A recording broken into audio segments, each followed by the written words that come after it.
good morning everyone, and welcome to the third day of our 2022 virtual conference of Basic Education Researchers. And now, let us watch the video presentation of our researchers from SDO Cavite Province, SDO Dasmariñas City, SDO General Trias City, SDO Imu City, SDO Laguna Province, and SDO Lipa City.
Good day, everyone. I am Jessica T. Baybay.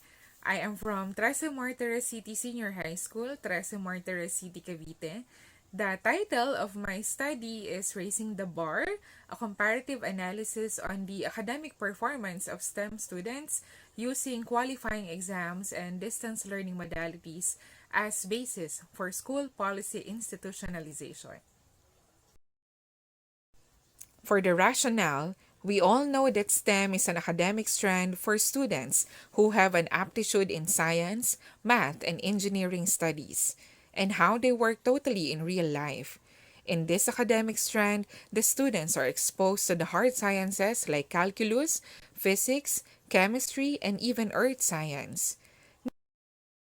This project investigates the effectiveness of the policy changes conducted from school year 2020 to 2021 to school year 2021-2022. Specifically, it aimed to work on the following questions. Number 1, how are STEM students' academic performance in the following school years? The first school year, 2020-2021, without a qualifying exam, full MDL setup, and school year 2021-2022 with a qualifying exam and full ODL setup. Second question, is there a significant difference in the student's academic performance in terms of the following? Provision of qualifying exams and change of modality. This study used the quantitative approach and the descriptive design. Data analyzed were taken from the academic performance of grade 11 STEM students from school year 2020-2021 and school year 2021 and 2022. The table here shows the respondents' qualifications and characteristics. To answer the first research question, the researcher was guided by DepEd Order Number 8 Series of 2015. It stipulated in the order that the following descriptors shall be applied in identifying the academic performance of students. The table here shows the descriptors. The second research question, the researcher used the t-test for independent samples. The table presented, the STEM students who took and passed the qualifying admission exam in school year 2021 and 2022 performed better than the STEM students who did not undergo the admission test. It is evidenced by the average obtained during the first semester of two different school years. Moreover, if the averages are rounded off 90 and 95 respectively, the academic performance of both semesters can be described as outstanding based on DepEd Order Number 8 Series of 2015. The next table shows that the standard deviation of STEM students from school year 2020-2021 is higher with 4.56 than that of students from school year 2021-2022 with only a standard deviation of 1.75. This implies that the grades of students from school year 2020-2021 are more heterogeneous than those from the latter school year.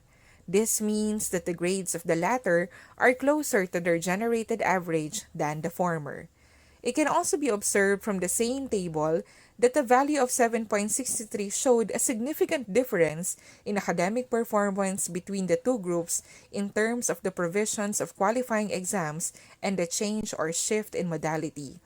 This implies that the STEM students who took and passed the qualifying exams and were under the ODL or online distance learning modality performed better than the STEM students who did not undergo the admission test and at the same time were under MDL or modular distance learning modality. In conclusion, the first semester averages of the students from school year 2020-2021 and school year 2021-2022 can be described as outstanding despite having different modalities and the presence of qualifying exams. Moreover, the statistical test revealed a significant difference between the two school years' academic performance, that the former is more heterogeneous than the latter. The standard deviation from the statistical test implied that the students who took the admission test and were enrolled under ODL performed better than those who did not undergo the exam and took MDL as their modality. Here are the references used in the study.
study is entitled Assessment on the Teaching Performance of Teachers on the Modular Learning Modality in the New Normal in the District of Martyrs City.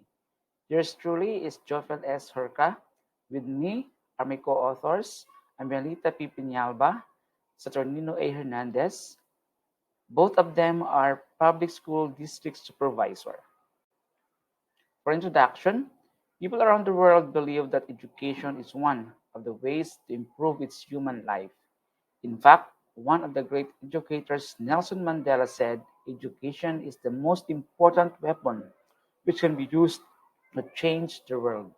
The Department of Education adheres to this belief that education must continue even in time of pandemic of COVID-19. For DepEd Cavite Province, most of the schools in the division implemented modular distance learning since most of the households in Cavite don't have internet connectivity. District of Martyrs City adheres to the mandate of the division to implement the distance learning modality, particularly modular distance learning for the learners, although there are some selected schools that implemented online distance learning for the selected learners.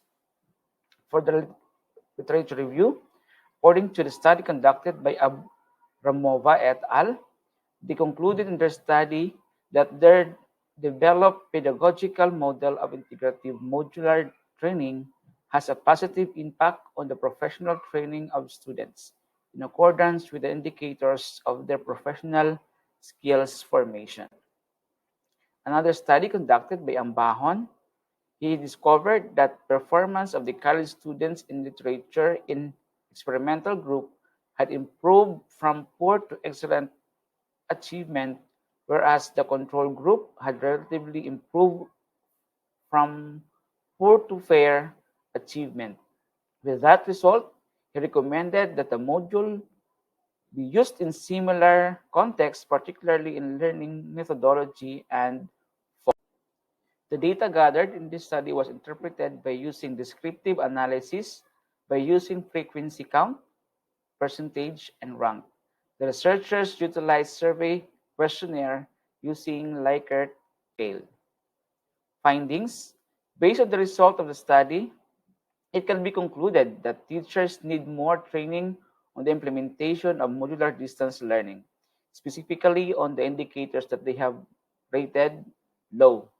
The school has also to strengthen the involvement of learners facilitators, parents, and guardians to participate in any interventions or other school-initiated activities that can promote to increase the learning performance of pupils.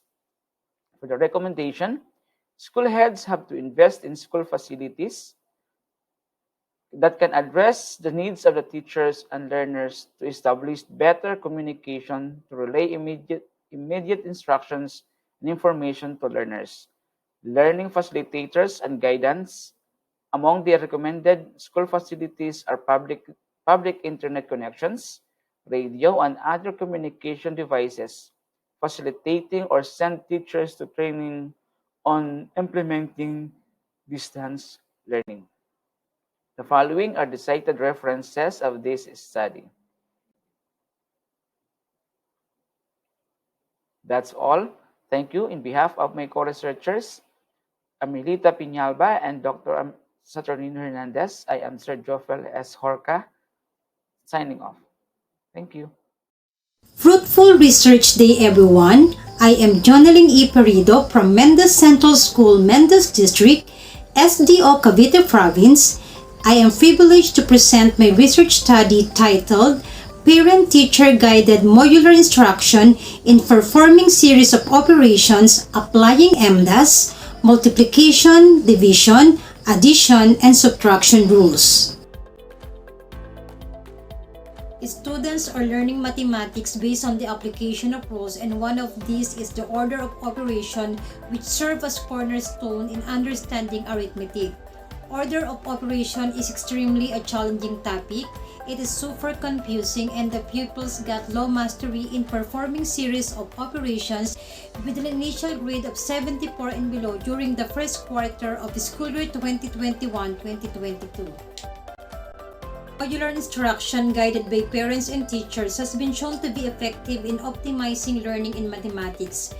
Flip Science 2020, parents played a vital role as home facilitators and they serve as partners of teachers in education.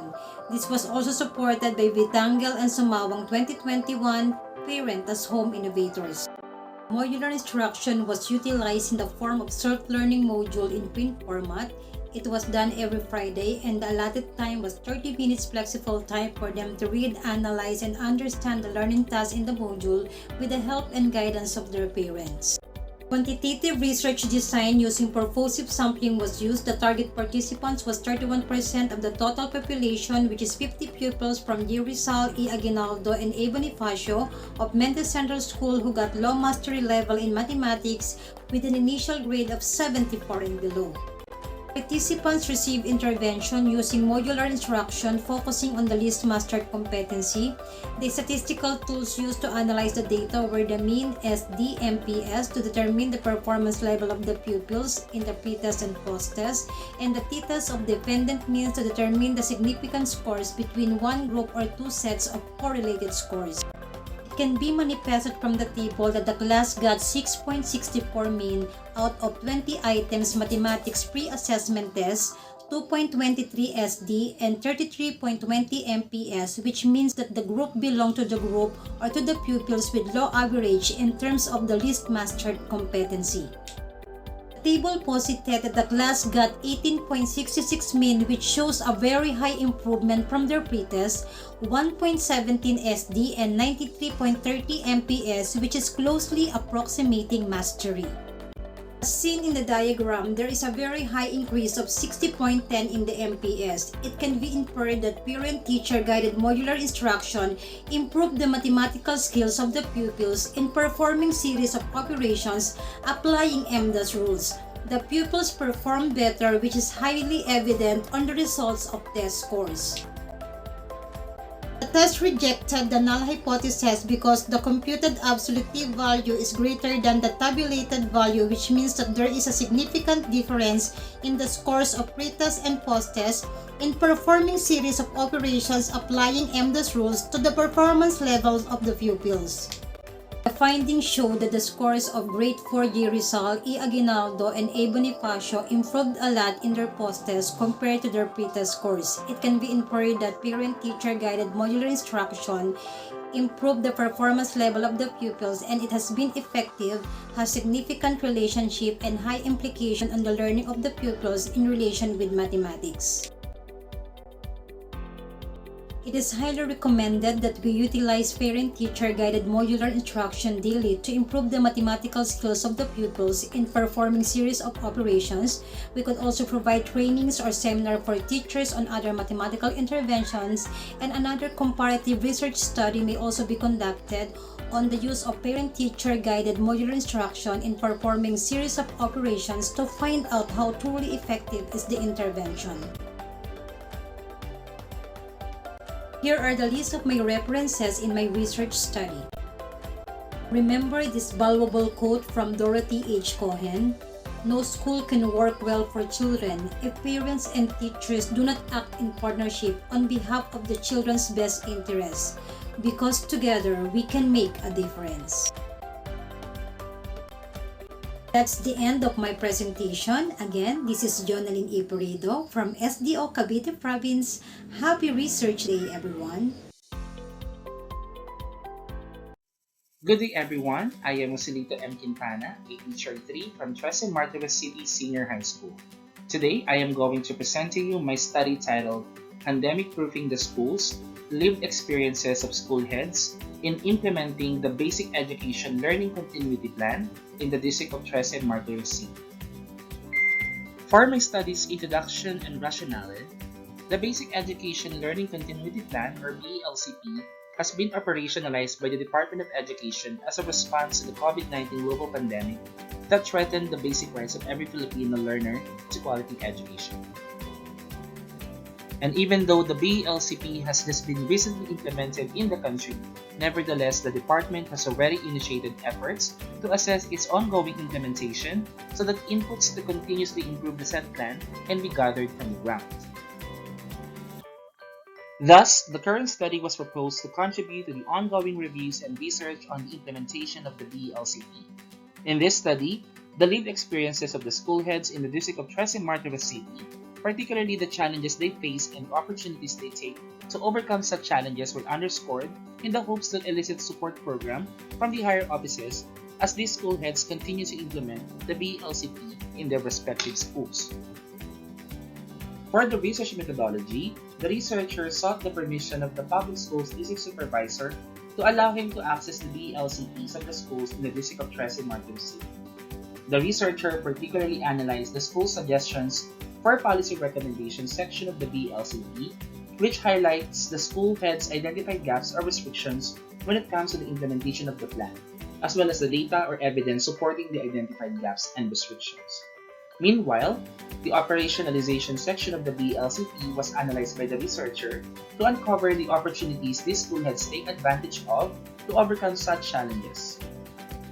The collected data were analyzed using the organizer for thematic analysis developed by Brinceseso and others in 2016, which captured the school heads' predicaments, prospects, and desired assistance moving forward with the BLCP. For the results and discussion, challenges or problems are inevitable, hence identifying them and solving them is a must to avoid bigger problems. The challenges encountered by the school heads in the course of their LCP implementation were categorized into four themes, namely financial insufficiency, bulk of reports, limited stakeholder support, and limited instructional resources. The participants identified said problems as they encountered them during the implementation of LCP in their respective schools.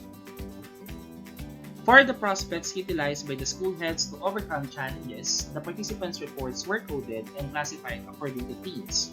Four themes emerged from the participants' reports, namely collaboration, planning and review, strong communication, and transparency.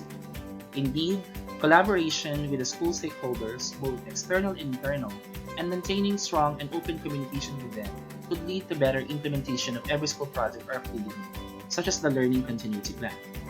The collaboration among stakeholders is evident. And finally, for the desired support programs by the school heads, as LCP is being implemented by the school, their first-hand encounter and information on how it should be implemented are essential in formulating possible actions to further improve the LCP implementation. The proposed policies are categorized into three themes: increasing fund allocation, enhanced collaboration among stakeholders, and effective planning and implementation. For the conclusion and recommendations, the study revealed that the school heads indeed experience challenges as they implement BLCP in their respective schools. School heads, even before the pandemic happened, have been undeniably experiencing challenges as to leading the school in achieving its desired goals. But just like the pre-pandemic, the school heads have always been creative in constantly finding solutions to these challenges, which they have still demonstrated amidst the predicaments brought by the pandemic. Similarly, even before the pandemic, getting support from higher offices is something they constantly seek, which they have felt more needed in this time of educational crisis. The study is only focused on determining the school heads' encountered LCP-related problems and exploring the opportunities. Thus, examining other factors affecting LCP implementation is a must. More so, since the study was conducted in the first year of LCP implementation and during the onset of the coronavirus pandemic, the environment and the time element might affect the study findings. Hence, a similar study may be conducted. Good morning, everyone. We are here to present our action research study entitled Mental Health Based Model, an intervention program to reduce psychological distress experienced by the teachers and students in times of uncertainty. I am Joseph S. Butawan and my co-partner, Dr. Myra Arca Hermano. For the context and rationale, Bulihan Integrated National High School teachers and students face a number of challenges resulting in high levels of stress. As teachers transition to new work from home situations and encounter technical difficulties, their workloads and stress levels increase. Students have made a similar transition from in-person to online learning. Academic stress, if it is relevant in this situation. It can cause a variety of problems if it worsens or lasts too long. Because stress has an uncontrollable effect, the researchers created a program called an intervention program to reduce psychological distress experienced by teachers and students in times of uncertainty. For the research question, number one, what is the level of stress experienced by the teachers and students during pandemic? Number two, how they overcome the stress experience as to communication, self-meditation, and health and wellness. And number three, based on the findings, what intervention may be proposed to minimize stress experienced by the teachers and students. For the proposed innovation, intervention strategy, the middle the mental health based model and compose the following activities such as the provision of basic services, the direction and the promotion, the identification of learners at risk and teachers experience mental stress and referral system for treatment. For the research methodology, the respondents of the study were the teachers and students in Bulihan Integrated National High School, Division of Cavite Province of the school year 2021-2022. We use both quantitative and qualitative methods, semi-structured interview for the selected teachers as key informants and students. For the plan for data analysis, we use frequency, percentage, weighted mean, coding of data, and document analysis.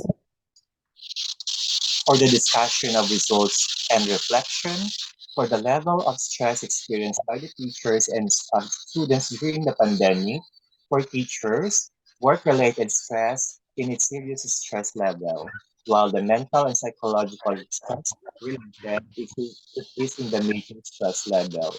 On the other hand, family-related stress is in major stress level, while the lifestyle stress related is in moderate stress level. And lastly, the physical and distancing and quarantine is in moderate stress level. For students, family related stress is in serious stress level, while mental and psychological stress related is in serious stress level. On the academic status stress related, it is in the mild stress level. Lastly, the lifestyle stress related is in the very little stress, and the physical distance and quarantine related is in very little stress level. For the overcoming the stress experience, as is shown in the graph, the personal methods to relieve stress according to the results of the study, the researchers performed sleeping was the most common personal stress relief method used by the respondents, which is 24%. And it is surprised that 1% of the respondents admitted to in using drugs.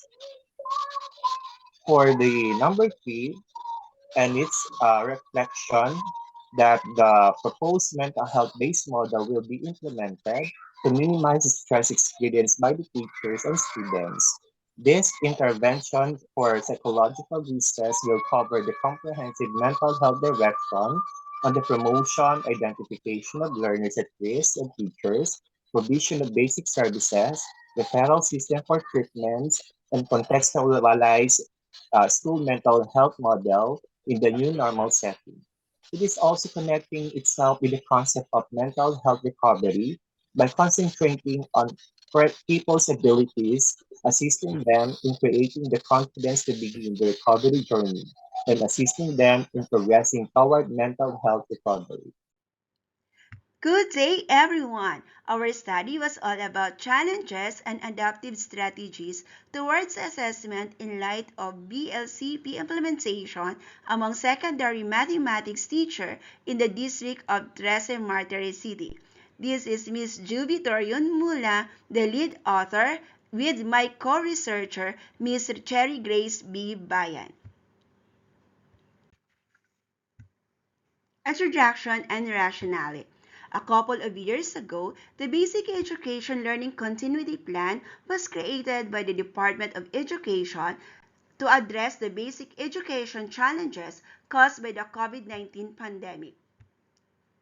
Based on DepEd Order Number 031, Series of 2020, DepEd launched the Interim Policy Guidelines for Assessment and Grading in light of BLCP as standard in adopting learning assessment and grading scheme for students. Since the teacher encountered quite few challenges in the distance learning, it is the need to create new alternatives of assessment method. In the context of mathematics assessment, a few studies like Saga and Agua and Roman in 2021 revealed that teachers worry about intellectual honesty since they have no assurance that their students do not resort to cheating to complete certain exercises in the module. Some students asked someone to solve mathematical word problems while others submitted their outputs late and incomplete. So then, the present study seeks to investigate the learning assessment challenges and adaptive strategies of mathematics teacher in the MDL modality in the district. The current study aimed to explore the assessment practices in the light of BLCP implementation among secondary mathematics teachers. We have answered the following questions. First, what is the level of challenges towards assessment among secondary mathematics teachers in the district of Trece Martires City? Second, what is the level of adaptive strategies in the assessment among secondary mathematics teachers in the district of Trece Martires City? And the last one, is there a significant relationship between the level of challenges towards the assessment among secondary mathematics teachers and their adaptive strategies in the assessment? The research was conducted in the district of Trece Martires City during the last quarter of the school year 2021 to 2022. The selected secondary mathematics teacher in the district served as the respondents. Results and discussion. Generally speaking, the respondents only faced challenges in assessing the students' learning in mathematics to a moderate extent as revealed in the weighted mean of 2.91. The results of the present study are consistent to some studies documented. The results also indicate that teachers felt that it was harder to assist students in the need of instructional support. Also, the teacher perceived that it was not easy finding out the least understood proficiency in the students. The respondents greatly implemented adapted strategies in assessing their students' learning in mathematics as revealed in the weighted mean of 3.81. Based on Table 3, there is a significant low positive relationship between the respondents' level of challenge and their implementation of adaptive strategies towards assessment in mathematics. This suggests that the respondents' level of challenges increases with their level of implementation of adaptive strategies towards assessment in mathematics. The more challenged the respondents are, the more that they implement adaptive strategies. Thank you for tuning in. Mabuhay!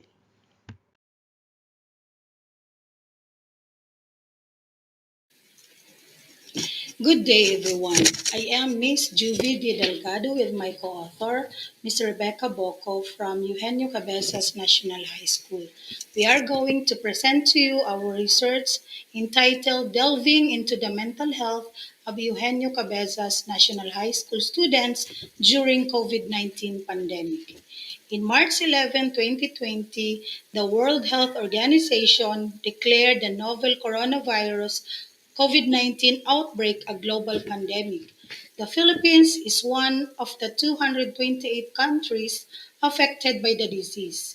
In order to reduce the risk of the virus transmission, President Rodrigo Duterte imposed enhanced community quarantine in Luzon, the country's most populous place, on March 16, 2020.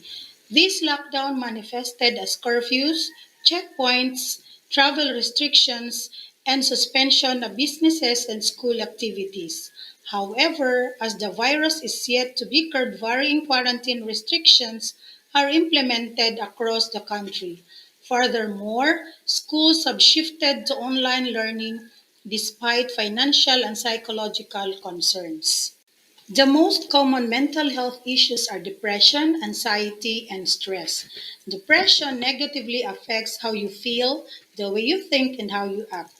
Anxiety is your body's natural response to stress. Also, anxiety feels different depending on the person experiencing it.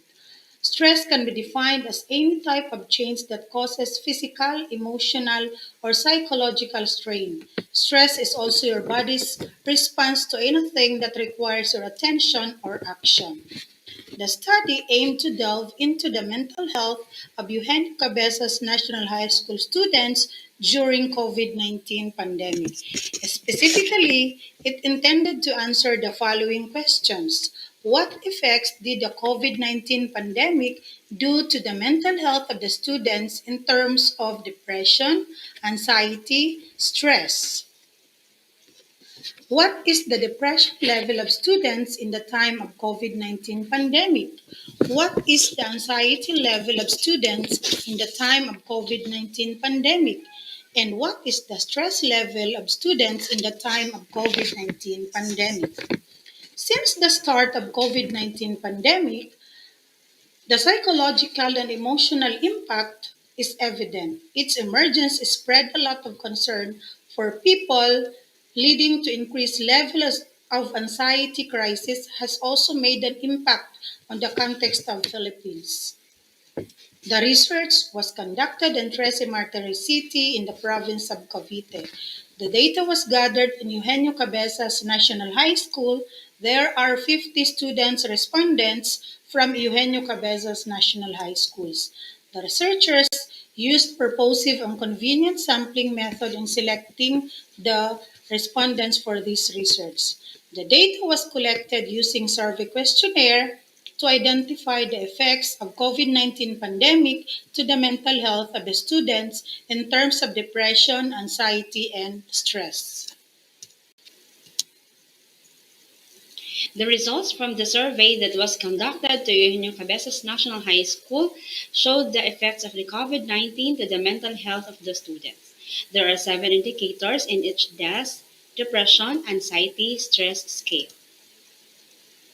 The results also reveal the depression, anxiety, and stress level of the students during the COVID-19 pandemic. In terms of depression, the results showed that students experienced depression to a moderate level with a mean rating of 17.92. In terms of anxiety, the results showed that students experienced anxiety to extremely severe level with a mean rating of 19.84. And lastly, in terms of stress, results show that students experience stress to a moderate level with a mean rating of 18.72. The following results show that anxiety was the highest. It has a mean rating of 19.84 and at the level of extremely severe. This means that most students from Eugenio Cabezas National High School experience anxiety the most during the COVID-19 pandemic. Good day. I am Christine G. De La Rosa, Education Program Specialist 2 of School Management Monitoring and Evaluation Section of Schools Division of Cavite Province, and I am here to present my study entitled Implementation Status of School-Based Management of Public Schools and Schools Division of Cavite Province for school year 2019-2020. SBM is one of the key priority areas on governance and operations in Schools Division of Cavite Province. It was highly evident in the intensive monitoring and validation conducted by the Division SBM validators in all public schools from the months of June to December 2021. The advent of COVID-19 pandemic had brought significant changes and challenges in the educational setting. The overall operations of schools had to adjust, respond, and adapt to the new normal. Thus, With the strong commitment of Schools Division of Cavite Province to help schools elevate their SBM level of practice and produce more schools certified by the DepEd Region 4A as Level 3, this study will serve as an avenue to deeply assess the technical assistance needs of schools relative to their SBM implementations and practices based on the results of validation conducted by the division and district team validators for school year 2019-2020. It intends to evaluate the performance of schools per SBM principle to determine the areas for improvement. And also, purposive sampling was used in the study, and the results were analyzed using descriptive statistics. Based on the data gathered, this table shows the SPM level of practice of schools in Division of Cavite Province for school year 2019-2020. The total of 323 schools are validated, resulting in 71 elementary and 18 secondary schools falling under Level 1, 187 elementary and 41 secondary schools under Level 2, and 3 elementary and 3 secondary schools under Level 3. The results is also similar to other researches, stating that majority of the schools and the respective regions, such as those of Pepito and Asibar, stated that their school is under level 2 maturing. As revealed in the data, it can be observed that in general, schools perform best in Principle 4 or Management of Resources with an overall mean score of 2.04 interpreted as better. On the other hand, Principle 3 Accountability and Continuous Improvement achieved the lowest mean score of 1.74, verbally interpreted as better. The results may imply that schools are effectively and efficiently managing schools' resources but need further technical assistance in strengthening partnership and establishing linkages with stakeholders, which are the focus of SBM Principle 3. Result of data gathering is aligned with the feedback of SBM validators, wherein they stated that schools tend to have few data and established processes on the monitoring and evaluation. As observed, schools do collect data based on the program's project and activities as well as feedback from various stakeholders. However, the analysis and interpretation of such data may to be used for continuous improvement is somehow lacking. The gaps and the gains are not given priority in the conduct of performance review in schools, which is an important part for the improvement of program implementation to attain its set objectives and goals. Based on the result of the study, the following recommendations are hereby stated. This research shall be presented to the personnel involved in school-based management, particularly the education program supervisors, the public schools district supervisors, and the school heads. A technical assistance plan focusing on enhancing school heads' leadership skills, establishing schools' monitoring and evaluation mechanism, and strengthening stakeholders' linkages and partnerships shall be observed to assist schools in elevating their SPM level of practice and implementation. Another recommendation would be the conduct of further study relative to skill-based management to help in the improvement of quality delivery of education to all the learners and stakeholders of the school and the community. With that, the following are the references for my research.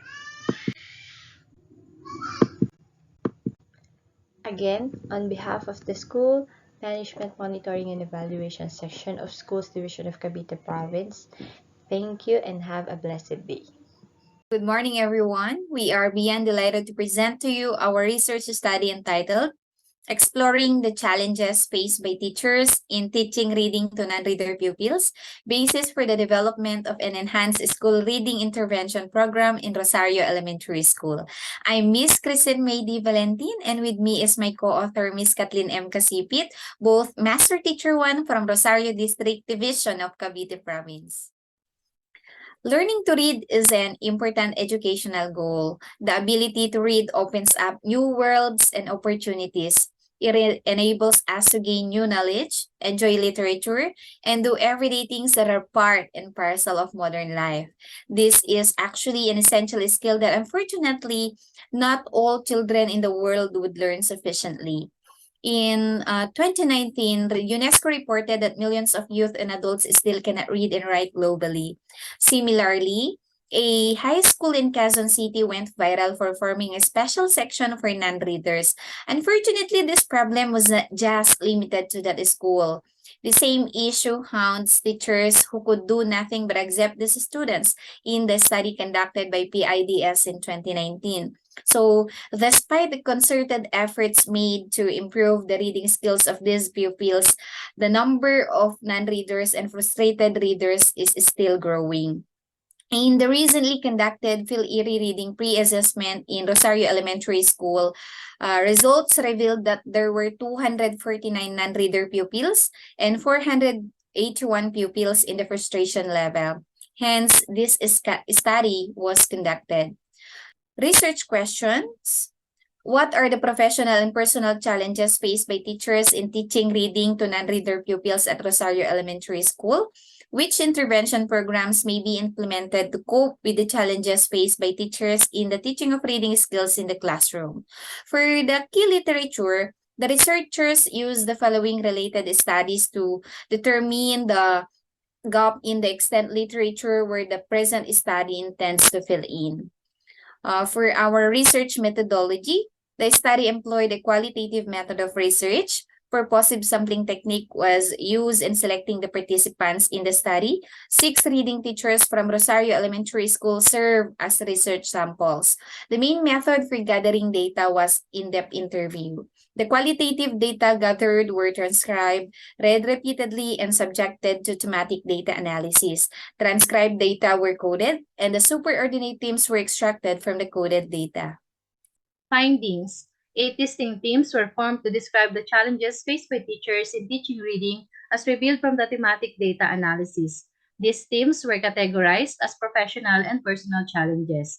Professional challenges included lack of time due to heavy workload, inadequate instructional reading materials, lack of teachers training in reading, and finally, the participants identified lack of administrative support as one of their challenges. They emphasized that having a supportive school head can really make a difference, especially during the implementation of reading programs in school.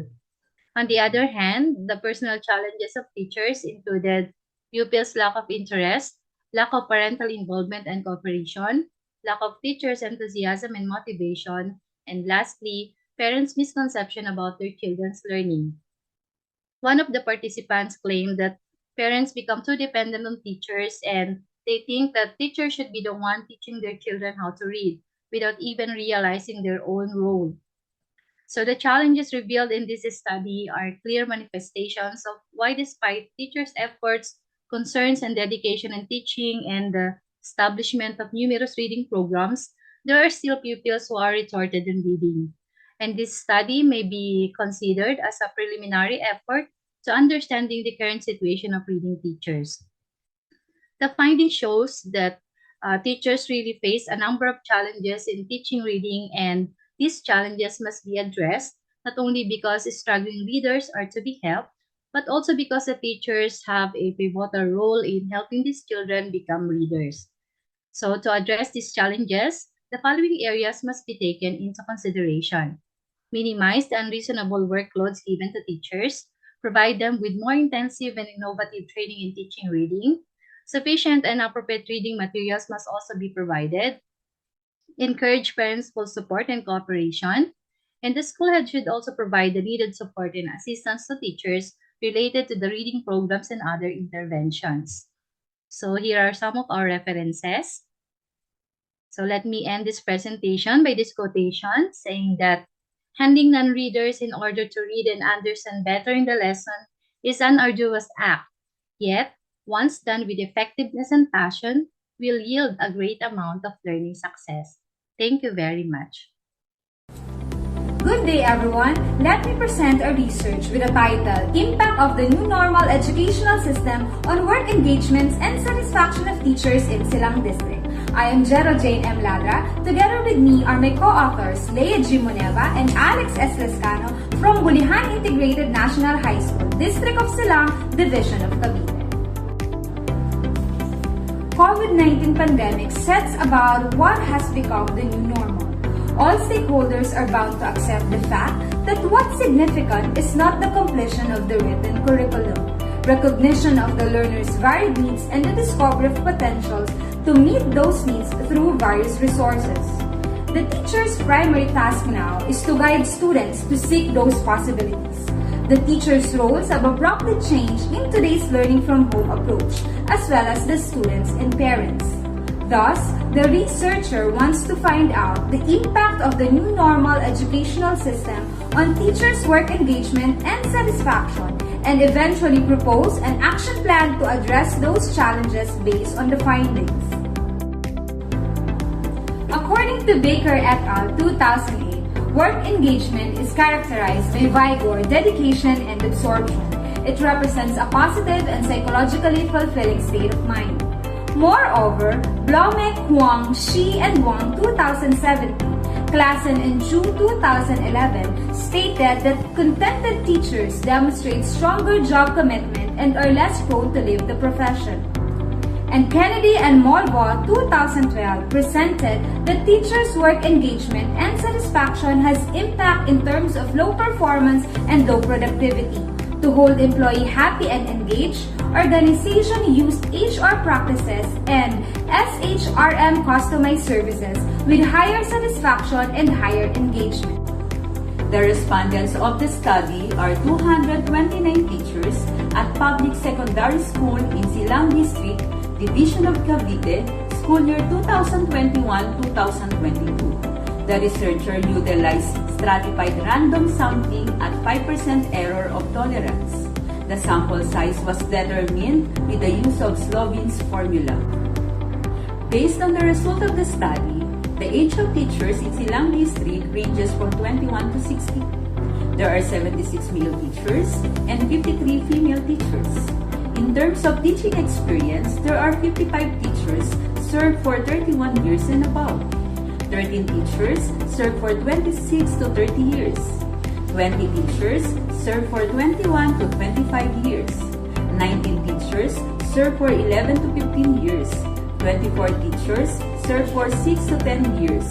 45 teachers served for 1 to 5 years, and there are 10 teachers who are in their first year of teaching. As to seminars and trainings attended, 37 teachers attended in the international level, 26 in national level, 68 in regional level, 79 in division level, and 19 teachers in district level. The study reveals that there are 82 teachers under online learning delivery modality and 147 teachers under modular learning delivery modality. The study conveys that the assessment of the respondents on the effect of the new normal educational system in terms of work engagement and satisfaction of teachers is very high, with a weighted mean of 4.45 and 4.51 respectively. Based on this, Project BEST was proposed. The project aims to maintain high morale of teachers, enhance teachers' competence in remote teaching, and uplift the social, emotional, and psychological well-being of teachers. The result of the study showed that the opportunities for professional growth and development was perceived by teachers despite the challenges brought by the new normal educational system. It was also revealed that the new normal educational system has a very high impact on work engagement and satisfaction of teachers. Project BEST is recommended for implementation to assist teachers to cope up with the impact brought by the new normal system in education. Higher-ups may also continue to develop a coherent human resources strategy that addresses the needs of the teachers. These are the references of the study.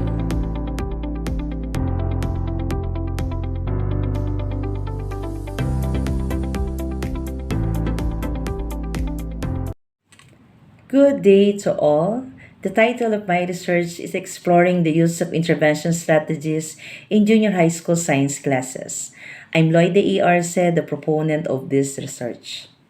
For the rationale of this study, as defined by McCormack in 2013, intervention is considered as the process of implementing various approaches to help our students rectify their shortcomings in class and improve their class attainment. It also aimed to modify, adapt, and reflect on appropriate teaching approaches for some students by embracing every student's behavioral and instructional needs and abilities that is according to Bond in 2014. This research aims to explore the intervention strategies by our junior high school science teacher in the DepEd Cavite Province. It will also identify the intervention strategies used in science classes that conform with those prescribed by the Department of Education. And what is the percentage of the conformance of these strategies? For the research questions, this study aims to explore the intervention strategies used in the junior high school science classes in the DepEd Cavite Province. Specifically, it seeks to answer the following research questions. First, what intervention strategies are used in the junior high school science classes? Second, which intervention strategies used in the science classes conform with those prescribed by the Department of Education? Third, what is the percentage of the conformance of these intervention strategies used with this prescribed by the Department of Education? And fourth, or last, what policy implementation activities on the use of intervention strategies in science can be recommended? For the methodology on the population and sampling, this study utilized the total enumeration of 64 junior high school. For the data gathering, after the permission was granted by the SDS Cavite Province, I have the access on the junior high school LOA database and downloaded the data of the third and the fourth quarter of the intervention strategies. These are subjected the available data to content analysis to control the quality of the content. For the result or the findings of this research, the intervention strategies of the junior high school science during the third quarter for the school year 2020 to 2021, the intervention strategies that get the greatest percentage is completion of tasks or extended submission of outputs, follow-up on learners, and communication to parents, which get the 25%. And then for the fourth quarter for the same school year, the intervention strategies which get the greatest percentage for about 14.29% is adjusting the level of difficulty of activities and providing supplementary activities. And also, the intervention strategies by the junior high school science classes during the third and the fourth quarter for the school year 2020 to 2021 conform with the DepEd guidelines, such as completion of the tasks, extended submission of outputs, follow-up on the learners, and communication to parents. Also, the adjusting the level of difficulty of activities and providing supplementary activities. Having the home visitation, providing tutorial video lessons, video clip or Google Meet, YouTube, and the online consultation. And what are the implications of the result of this study? So these intervention strategies implemented by the junior high school science teachers in the division conform with the suggested intervention strategies by the Department of Education, such as extending the time of completion of tasks, adjusting the level of difficulty on the learner content or tasks, providing more guided activities before proceeding to the independent activities, seeking more supervised time with learning facilitator, and giving sample prototype learning outputs or models. And for the conclusion of this study, the intervention strategies utilized by the junior high school science teachers are as follows. First, the completion of the tasks, extended submission of outputs, follow-up on learners, and communication with parents. Second, adjusting the level of difficulty of activities and supplementary activities. Third is the home visitation. Fourth is provide video lesson or tutorial or video clips, Google Meet or YouTube. And the last are the thinking skills and the direct instruction. For the conclusion, these intervention strategies by those junior high school science teachers in the division of Cavite Province conform for about 66% during the third quarter and 47.62% during the fourth quarter. During the school year 2020 to 2021, based on the guidelines of the DepEd Memorandum CA 2020-00162. For the recommendation of this study, there should be a webinar training on the use of intervention strategies on science to determine its effectiveness and how it can help our learners master the most essential learning competencies. And here are the references of this study. Thank you for listening. Good morning to everyone. I am Mrs. Lorena A. Custasio, Principal 4 of Naik Elementary School. It is an honor for me to present to you my action research entitled Project Improve, Intervention by Methodically Providing Valued and Effective Directives towards Implementation of Assessment and Monitoring Strategies under the Modular Delivery Modality. We all know that COVID-19 pandemic really caused a lot of changes to every aspect of man's life. Education had been badly affected. However, our DepEd Secretary Leonor Briones, and together with all the DepEd staff, firmly stood with the principle that education cannot wait. Since the learners cannot go to school physically, modular distance learning was implemented. However, assessment has been on top of queries of teachers and parents. Now, there was a lot of confusion regarding assessment. With this, the researcher implemented Project Improve. What is this Project Improve? This is based on the change management process. However, it was enhanced since it was applied with assessment and monitoring strategies. As we can see here, under methodology, the first step is the preparation of instrument and tools. This was done by the researcher. Participants in this action research were identified and they were composed of 45 NAIC elementary school teachers. Before the implementation of Project Improve, the level of assessment and monitoring strategies of teachers were determined first. During the first quarter, this is without the Project Improve. Then, training of grade chairman came next, and soon after, Project Improve was implemented with all the teachers handling modular learning.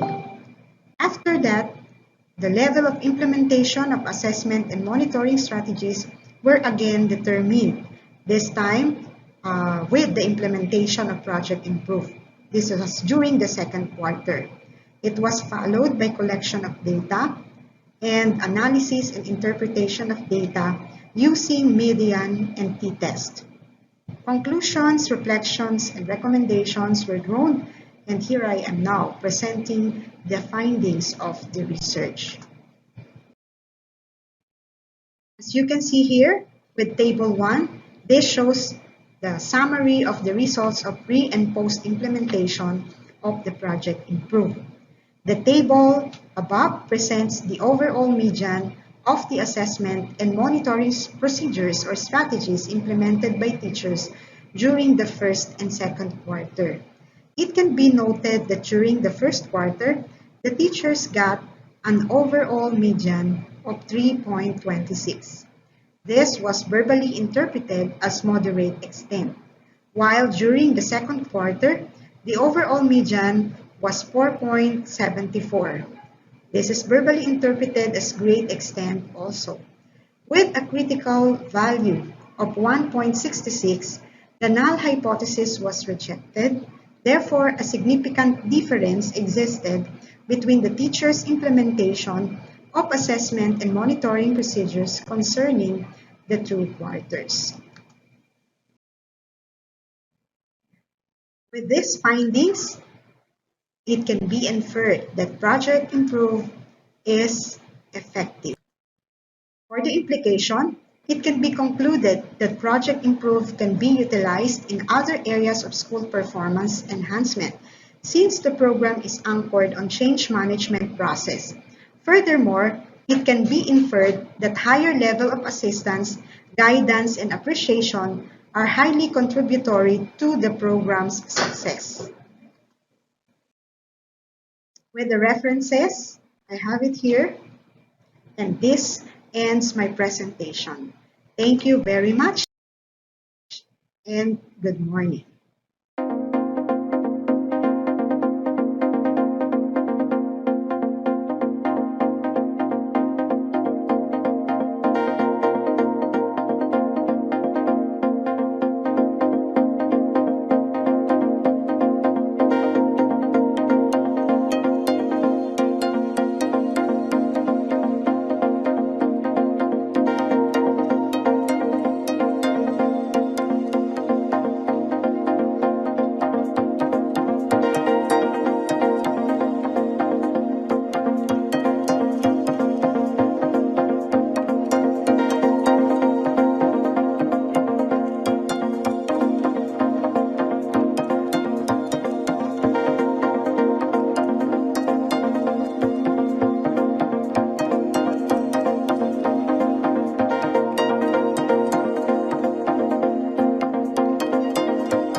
Project Math Venture, an aid in teaching and learning mathematics in the new normal. Research presented by Lorby S. Portus and Bernadette S. Sumagi. The biggest challenge facing basic education in the country today is quality. As time passes, and as the entire educational system continues to struggle, mathematics becomes one of those subjects that is poorly understood by both children and adults. This in return becomes a problem of both learners and teachers. To address this problem, Tagaytay City Science National High School integrated senior high school mathematics teachers proposed the Math Venture project, an online platform that will make learners understand the topics easily. Teacher-made video lessons will be compiled by junior high school mathematics teachers, which can be viewed by the learners in mathematics department's website, messenger chat group, and YouTube. Good day, learners. Welcome to another video of Project Math Venture. Let's go. Specifically, this study aimed to provide answers to the following questions. Number one, what is the level of perspective of the learners in terms of learners' acceptance and satisfaction with the Math Venture? Second, what is the academic performance in mathematics of the learners before and after the implementation of Math Venture? Third, is there a significant difference between learners' academic performance before and after the implementation of Math Venture? Lastly, based on the result of the study, what action plan can be proposed to help learners easily understood the lesson? Here are the methods done in the study to gather, analyze, and interpret the data.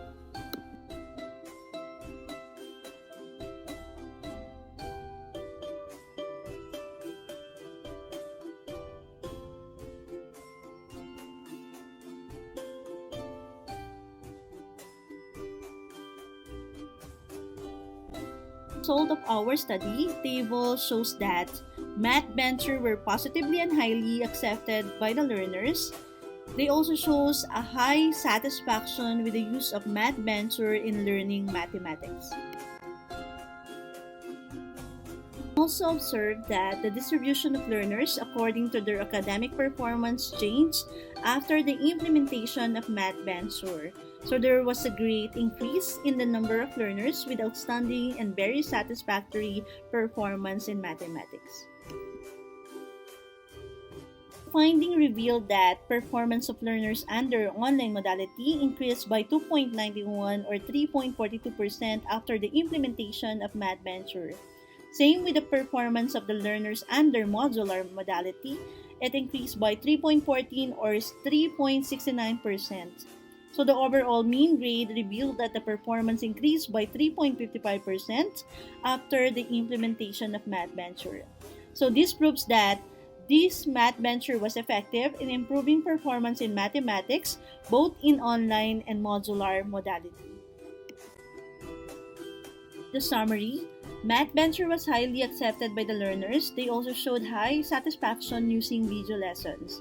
They believe that Math Venture videos were very useful in understanding math lessons. As to their academic performance in mathematics, there was an increase in the performance in the mathematics after the implementation of Math Venture regardless of their modality. It was supported by the fact that academic performance before and after the implementation were significantly different. Some recommendations based on our findings. First, learners must continue using Math Venture video lessons as supplementary materials that may help them easily understand lessons in mathematics. For the mathematics teachers must continue working on their Math Venture videos as it is proven effective in improving learners' academic performance in math. For the parents or home facilitator, they may also use the videos in teaching their child. For the school administrators, may implement intervention programs designed to ease learners' difficulty in learning. And lastly, for the future researchers, they are encouraged to make further investigation on this study to refute or affirm the findings.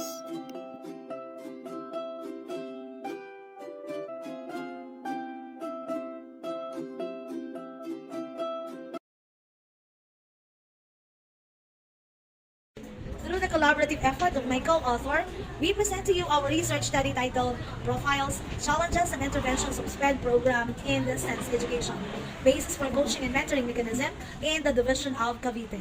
I'm Maria Teresa E. Obrero, a Master Teacher 1 of Bagong Poc Elementary School. Together with me is Dr. Maria Victoria B. Maligayo, EBS in SPED. Good morning, everyone. Yours truly is Maria Victoria B. Maligayo, the SPED Supervisor of Cavite Province. The study was rooted in the Republic Act number 9155, Section 2, or the Governance of Basic Education Act of 2001, that protect and promote the right of all citizens to qualify basic education and to make such education accessible to all Filipino children.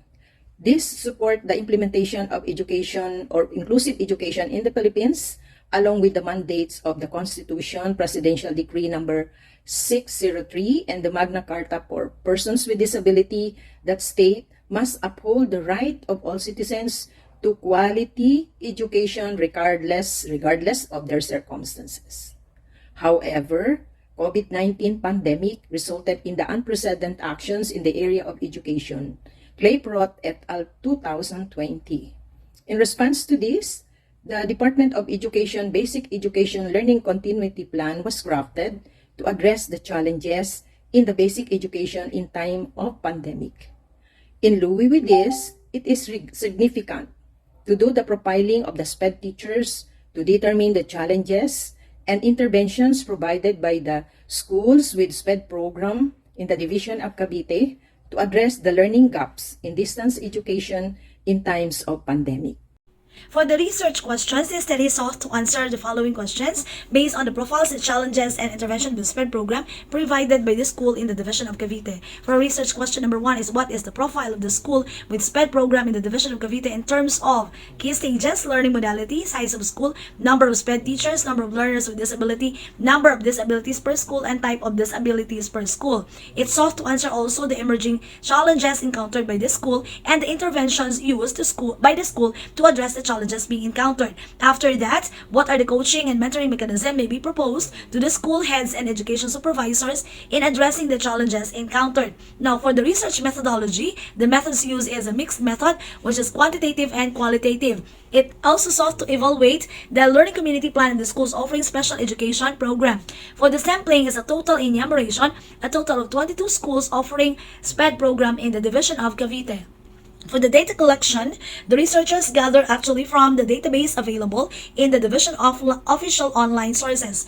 And for the qualitative part, a questionnaire was being formulated and it was being validated by the curriculum experts before it was being used. For the ethical issues, the researchers maintain the confidentiality of the information and anonymity of the respondents. For the data analysis, frequency and MPS were used in getting the profiles of the teachers and contextual analysis for the challenges and the interventions being used. Now, for the results and discussions for the profile of the school with special education program in the Division of Cavite in the learning modality 3 key stages for the learning modality, this is the result. We're in 19 schools under the printed modular approach in key stage 1.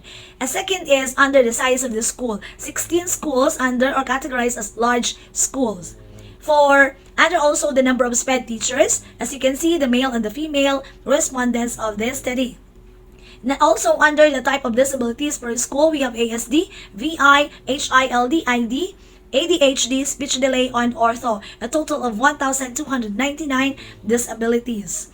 Now, for under the challenges being encountered, as you can see also the following column, the next column is the interventions being provided based on the challenges being encountered by the teachers in conducting also their studies using the different types of modalities. And number 1 is, and there is a connection in the communication, the SLM module, and the interventions also, the parents and the guardians. And here, under which is the learners. Therefore, the conclusion of this study is in profiling the schools with special education program, 21 schools under the printed modular, and 17 schools considered as large schools, and the SPED teachers, male and female, are just almost the same.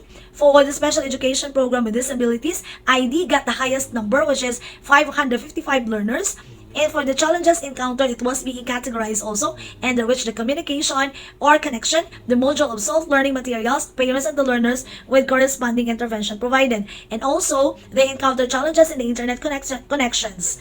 SLM deficiency and other issues may face also various approaches. For the recommendation, a proposed capacity building to dispense teachers and learning facilitators in giving interventions, and the mentoring and coaching mechanism in providing also lessons to the learners and with the crafting of their IEP. And the results of this study may serve as a baseline data for future studies in relation to SPED in different synoptic view, and to encourage the policymakers to have also though consider the challenges encountered to strengthen the intervention scheme.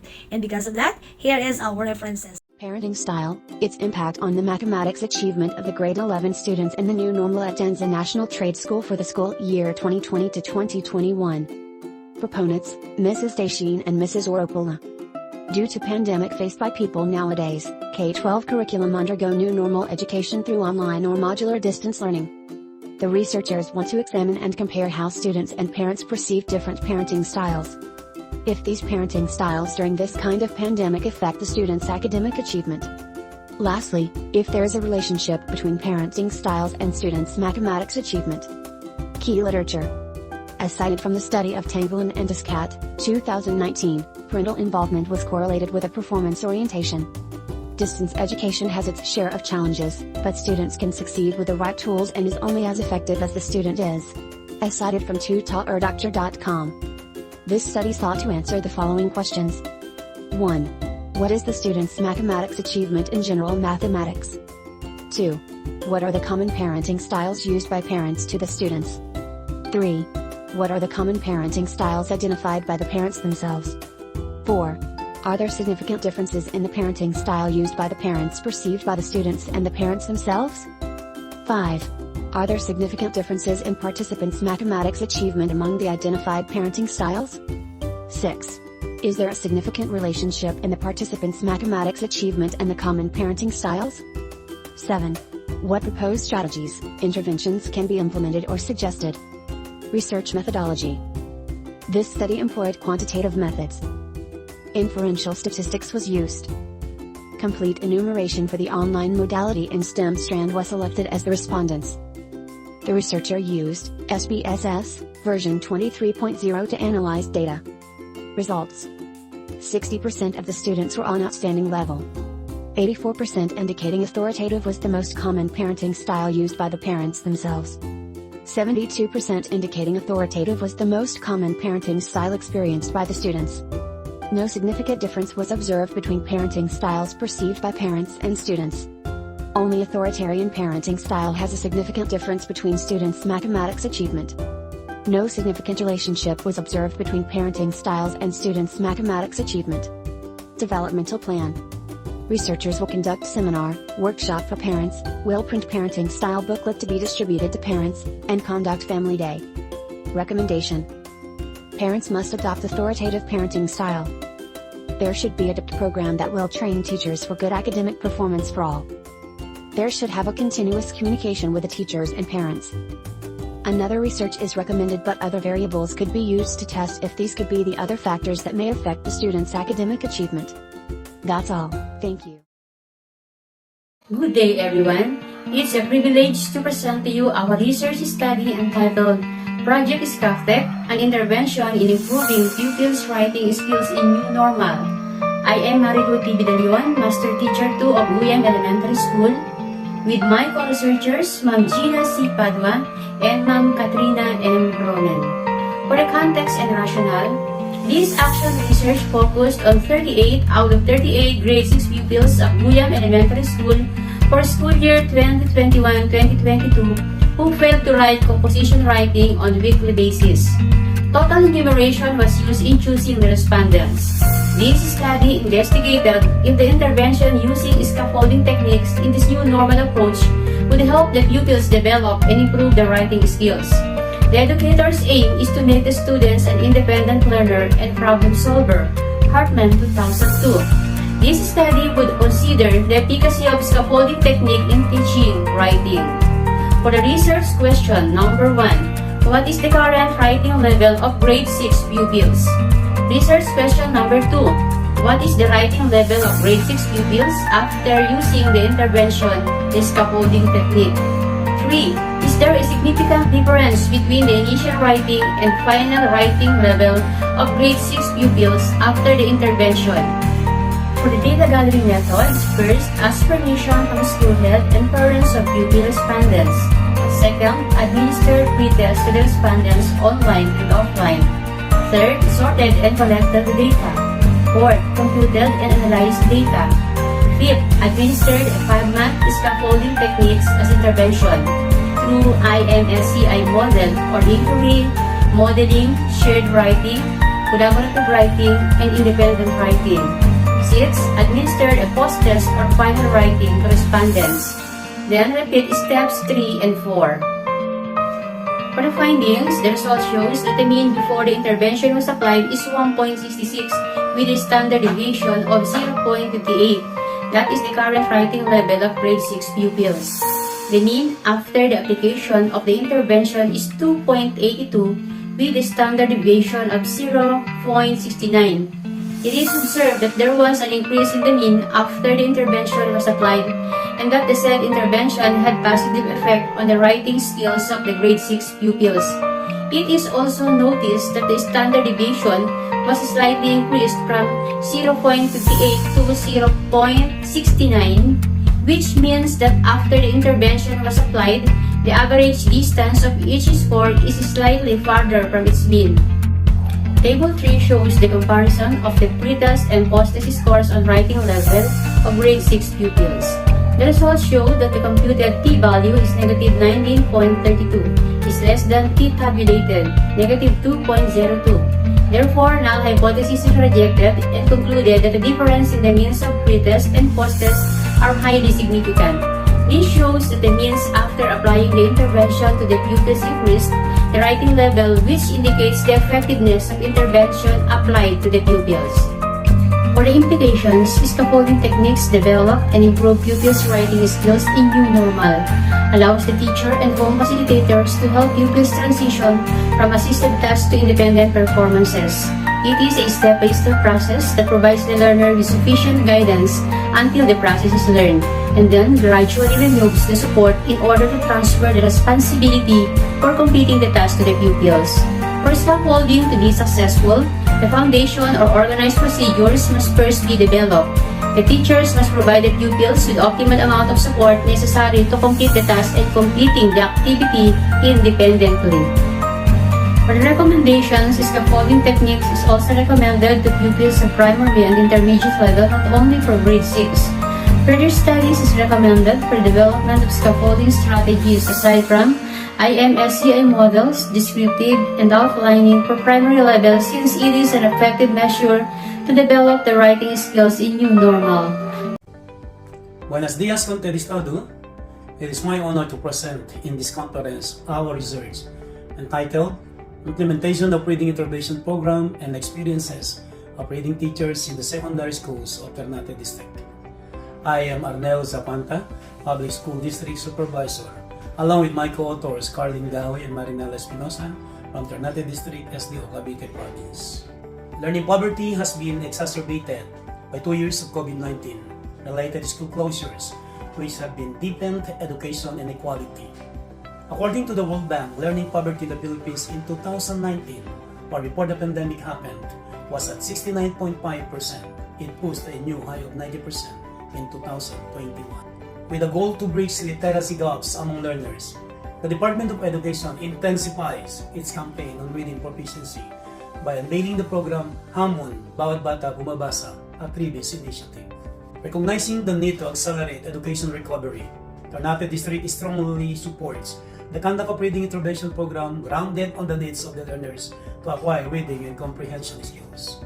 Hence, this research was conducted to assess its implementation and explore the lived experiences of reading teachers in the district's secondary schools.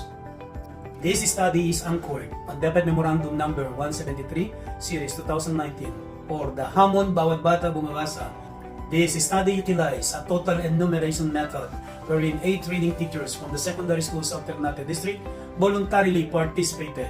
Mixed research method was used. For the qualitative part of the study, The recorded responses of the participants were individually transcribed and thematically analyzed. Let's proceed to the significant findings of this study. Data shows that in quarter 1, there were 71 and 79 learners from Ternate Integrated National High School and Ternate West National High School who underwent the Reading Intervention Program. Data revealed that the learners progressed from frustration to instructional reading level, wherein 36% and 92% of the learners in their respective schools were promoted from frustration to instructional reading level at the end of the school year 2021 to 2022. Statistical test results also revealed mean gain every quarter and a significant difference between the reading comprehension level of learners before and after the intervention. Now, let me present to you the qualitative results of the study. The experiences, challenges, and best practices of reading teachers were summarized using the mnemonic translated in 3 languages: read, basa, and le. Upon careful analysis of their responses, the themes that emerged were positive experiences that can be summarized with a mnemonic read, which corresponds to the following: R. Rewarding for them. E. Excitement every reading session. A. Awareness of the learner status. And D. Develop personal and professional skills as reading teacher. Research question 3 refers to the challenges encountered by the reading teachers. Their responses signified common themes, which are generalized by the acronym BASA, which stands for B. Busy schedule. A. Absence of parents to guide and support the learner.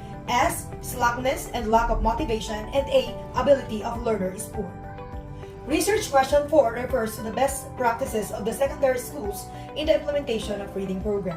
According to the participants, these were the key that led to the success of their intervention. The theme was generalized using the acronym LE, which is a Chabacano word for read. This stands for L, level up, and E, empower. Based on the outcomes, the following recommendations were proposed. Collaboration and shared governance must be intensified in school, since cultivating reading skills require participation and support of all. Teachers must be capacitated and equipped with solid knowledge to become effective reading teachers. Conduct of needs analysis and profiling of learners must be strengthened. Continuous improvement and innovation of the reading intervention program in each school will be made to strengthen the reading proficiency of every learner and to nurture a culture and love for reading. Ternate District must continue in benchmarking and exploring best practices to fulfill its commitment to make every learner a reader or bawat Ternateño bumabasa. Lastly, here are the references used and literature cited in this study. With that, let me leave to you this quote from Talichi Ono, which states that progress cannot be generated when we are satisfied with existing situations. Dahil sa SDO Cavite Province, kami ay nagbibigay ng serbisyong pang-edukasyong tapat at sapat para sa batang Caviteño. Thank you very much for the opportunity to present our study, and we give back all the honor and glory to God. A pleasant day to each and everyone. My name is Miss Marivic A. Galinosa, an English teacher from Rosario National High School from SDO Cavite, and I'm proud to present to you my research entitled Designing and Implementing Video Lessons, an Innovative Learning and Teaching Strategies in Distance Learning Modality. The purpose of the study is to make use of video lessons or instructions for the students who are doing self-learning in distance learning to make the delivery of lessons or instructions much easier for the students, specifically in mastering the most essential learning competencies in English 8. Now let us talk about the distance learning in the Philippine context. So according to the study of Marshall, Benson, and Conrad, according to them, online learning is a form of distance learning or education that gives opportunity to everyone. Convenience sampling was observed in the selection of the participants regardless of their demographic profile. 27 grade 8 students under the modular blended learning took part in this study. This study is a quantitative descriptive research design to describe the students' perception on self-learning using video lessons or instructions provided by the teachers through the survey questionnaire. Now let us talk about the findings. The first research question is, what are the common difficulties faced by the teachers and students? As you can see in the graph, in the data rather, The result shows that the common difficulties faced by teachers and students in distance learning, as presented in the development, it shows that the support from parents, relatives, and teachers in the students' studies is the minor common difficulties faced by the teachers and students. However, internet connection is the most contributing factor that affects the teachers and students in the distance learning. So let's talk about the second research question. What is the student's perception on self-learning using video lesson or instructions provided by the teachers? So according to this data as presented, the result shows that the student's perception of the self-learning using video lesson or instructions provided by the teacher. Alright, so let us talk about the third research question. These are the findings. What is the appropriate and innovative design for video lesson for the students in the modular distance learning delivery? The result shows, as you can see in the table, the result shows the appropriate and innovative design for the video lesson for students in the MDL. Now, what are the implications of these findings? The first one is the internet connection is the common problem. Alright, number two, the lecture is the most important for the students in their studies. According to the result, students can spend 10 minutes in watching instructional videos, and then videos help them, or video lesson helps them to remember and practice the learning competencies they need to master. And for conclusion, instructional videos are essential in the new normal setting of education, because when presenting students with new knowledge, concepts, and abilities, teachers strive to demonstrate rather than explain. Okay. Next is video lessons or instructional videos have great impact on demonstrating the skills to be learned. Obtaining background information on subject is the main purpose of the video. Reading, painting, listening to the teacher's verbal explanations, and seeing visual media are all effective ways for students to absorb knowledge. With the help of expanding web-based platforms and technology, distance education provides individuals with educational settings that are independent of time and geography. So this is also anchored to the study of Biljik in June 2015. And it has been found out in this study as well. Now, what are the recommendations for this study? According to the study, video lesson must help the students understand the lesson or learning competencies, or the MELCs, as well as answering their learning tasks. Next one is video lesson must be appealing to their eyes, and they must be appropriate with their personality. And last one, teachers must be the one to discuss or give lectures or instructions using the video. Good morning, ladies and gentlemen. We are here to present to you our full paper entitled Live Experiences of Teachers Teaching Online Classes at TNTS, Basis for Developing the Training Needs of the Teacher in the New Normal. I'm Marlo M. Tangalin, Lenny Perehencia, and Maria IBM Pumares. Rationale. Massive efforts have been dedicated by DepEd since the outbreak of the crisis in order to deal with the disruption and resume learning online. However, getting students to attend classes, whether it's online or face-to-face, does not guarantee that they benefit from the content being presented. Grenier 2020. In addition, the application of online teaching on large scale can be accompanied with reported issues, including students' motivation and effectiveness. Hence, this study was conceptualized to look at the lived experience of the teachers in Tansa National Trade School teaching online classes and serve as a basis for administration in developing their training needs in the new normal. K literature, Bale and Testori, 2012 argued that quality faculty development is critical to the success of online programs that online students. Therefore, with the growth of online education, it is imperative that higher education institutions provide high-quality teacher preparation programs for online teachers.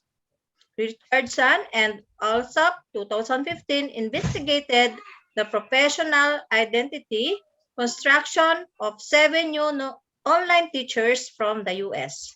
Participants expressed that their challenges were mainly related to interacting with the students, providing feedback, planning the lessons, and managing time. Tanara 2016 findings revealed that teachers were nervous about the new teaching approach as they had 4 months to prepare themselves before teaching online. Research questions. First, what are the lived experiences of Tansa National Trade School teachers in online class? Second, what proposed training programs can be formulated for teachers during pandemic?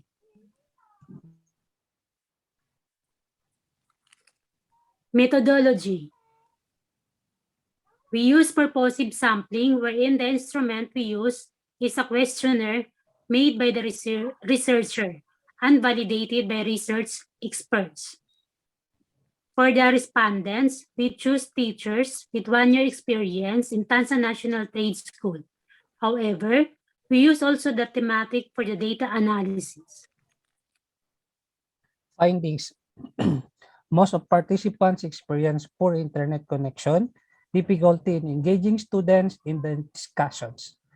Few students are attending online class, and digital divide give hardships in delivery instruction.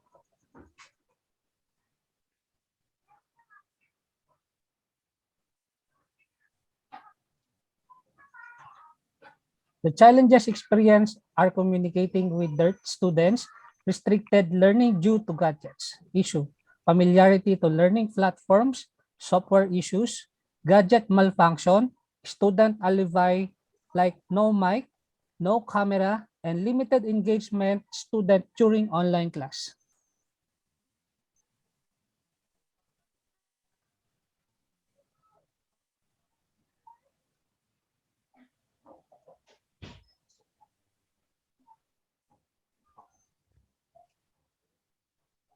The proposed training need for the teachers are effective strategies for oral communication skills in conducting online class, inclusive education, basic troubleshooting techniques in conducting online class, and digital divide in the new normal.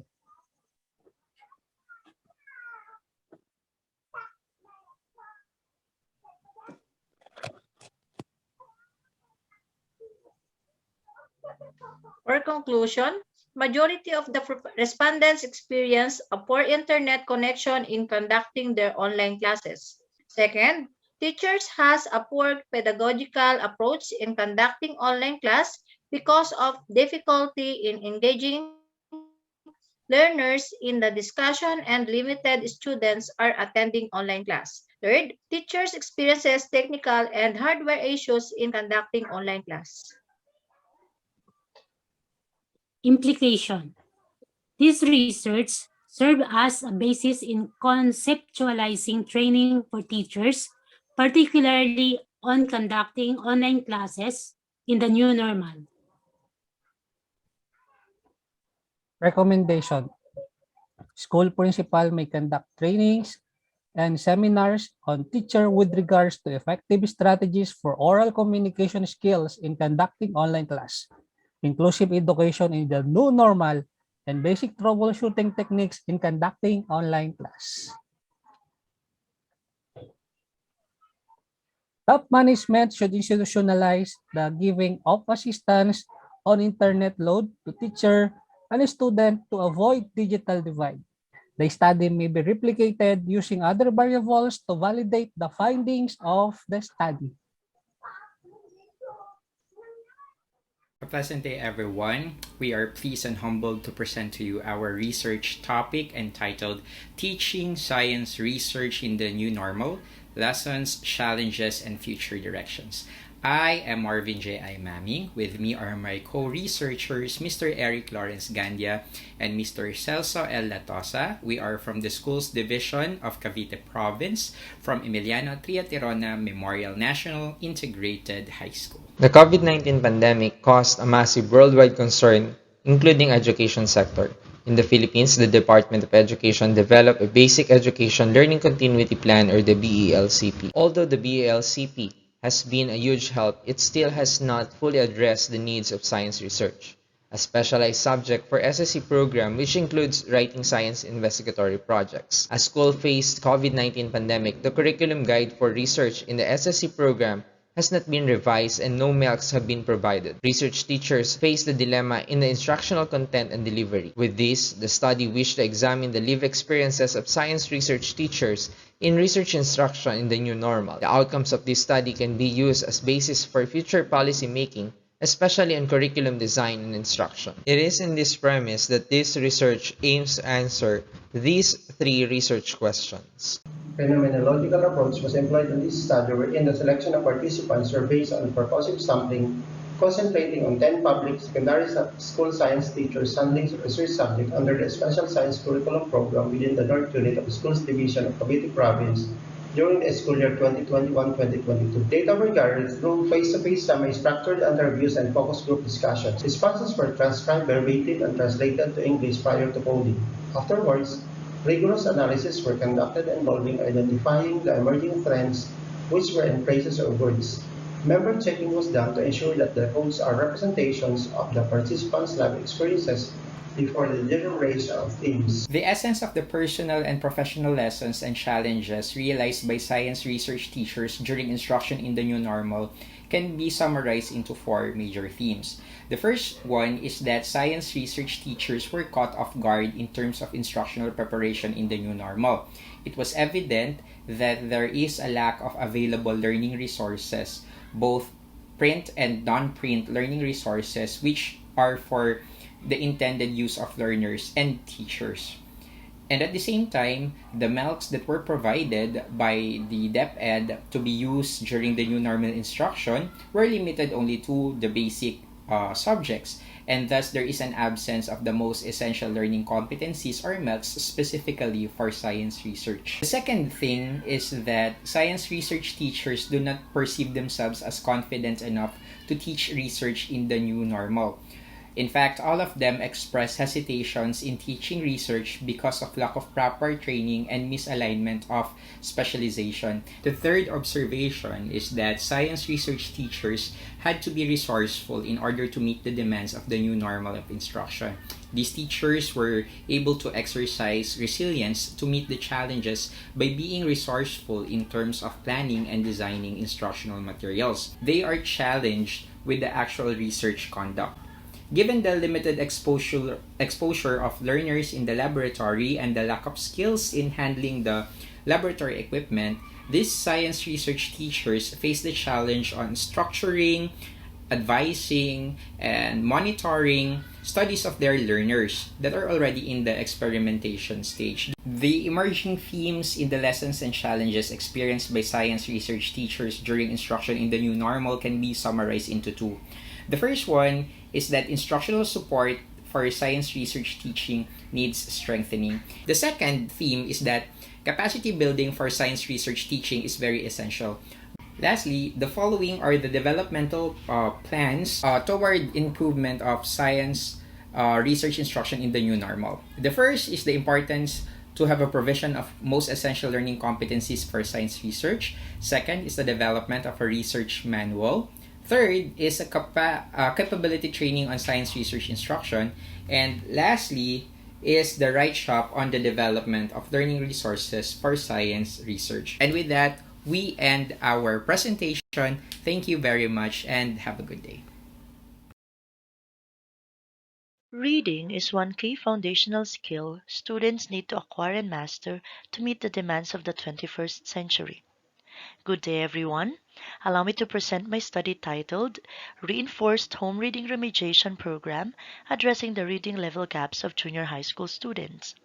This is Mayor Vidalion from Indang District.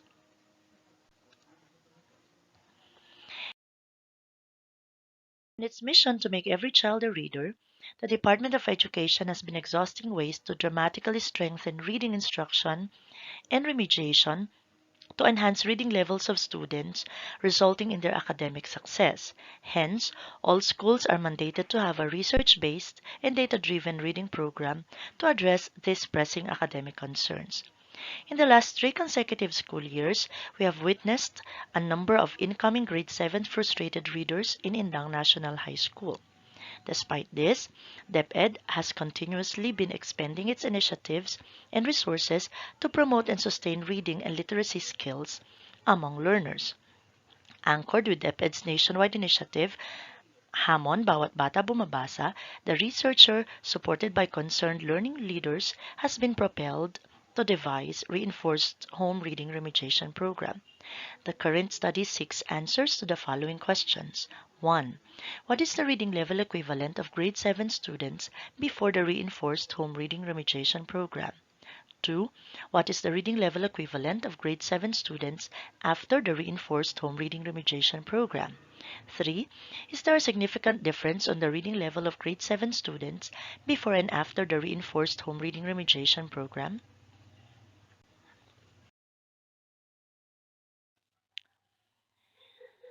According to researchers at Yale University, students who have difficulties in reading in third grade will continue to struggle in reading in high school. Masid and Kimber in 2013 had it that focusing on struggling adolescent readers is even more crucial because they are reluctant to improve their reading skills, although it is evident that they lack the necessary skills to be categorized as proficient readers. Guided teaching strategies in reading embedded in the program are the following. First, introduce the text. Walk through the text together. Introduce unfamiliar words. Read the text and answer comprehension questions. The study utilized quantitative research design where data are observed and measured to examine questions about the sample population. Participants include 26 grade 7 students whose decoding and reading comprehension level fall under frustration based on Phil-ERI results. To arrive at valuable research outcomes, purposive sampling has been employed in this study. It is a convenient and cost-effective sampling technique which allows the researcher to get the better out of a small population of interest. Individual and consolidated progress reports were accomplished at the end of first quarter, school year 2021-2022. Paired sample t-test was utilized to determine the effect of the embedded guided teaching strategies in reading in the conduct of the reinforced home reading remediation program.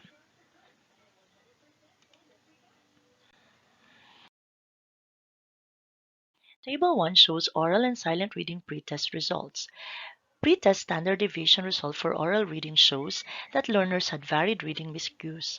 Given the pretest SD for silent reading, their silent reading scores are noticeably closer to the mean. Most learners scored 4 out of 10 in the comprehension task prior to the intervention program. Teachers have all the same amount of time in a day. However, some of them appear to manage their time much more effectively than others. They achieve more, always meet deadlines, and important, they also have some time for themselves. The study of Sahito et al. In the year 2016 revealed that the level of teachers' time management and academic performance was moderate. That's why it was recommended that teachers should improve their time management skills through consciousness about controlling their time. Coyote and Iodel in the year 2015. Because teachers complain of lack of time to do certain things. Ekondayo, Conweya, and Yusuf in the year 2010. Research questions. First, what is the assessment of the teacher respondents on making time work for public elementary school teachers? Second, what are the profile of the respondent teachers based on their educational attainment, sex, age, and length of service? Third, is there significant difference on the assessment of teacher respondents on making time work when their profile is taken as test factor. This study utilized the descriptive comparative research design.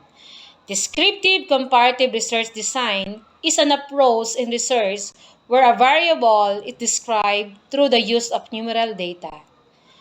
To realize this study, the researchers made use of the 80 public elementary school teachers from the Bidpi Jimenez Elementary School, using the 10-item questions in the researcher-made questionnaires, which was validated by experts. The researchers analyzed the responses of the 80 respondents by comparing their assessments using t-tests and f-tests at a 0.05 level of significance. For the summary of findings, teacher respondents are highly practicing strategies in managing their time and making it more effective and productive. There is no significant difference in the assessment of teacher respondents as to how they make their time work, considering the following: educational attainment, age, sex, civil status, and length of service. The study revealed that majority of the female teacher respondents are bachelor's degree holders and are married. Most of them are 25 years old and older and have been in the teaching profession for more than 10 years. According to the respondents, time management skills can be observed to the teacher respondents through their actions or practices, thus a well reflection of the effective use of their time. Similarly, teacher respondents demonstrate similar approach on how they make time work for them regardless of their personal background. The researcher therefore recommends that the teachers should continuously pursue higher professional education or postgraduate education to further improve their professional qualification. Constant encouragement and support may be given by the management to the teachers. As teachers can effectively manage their time for their workloads, they need to improve their time management skills through consciousness about their work-life balance, such as engaging in activities that will nourish their well-being.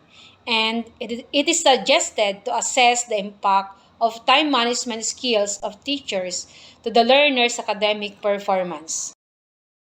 These are the references we use in our research.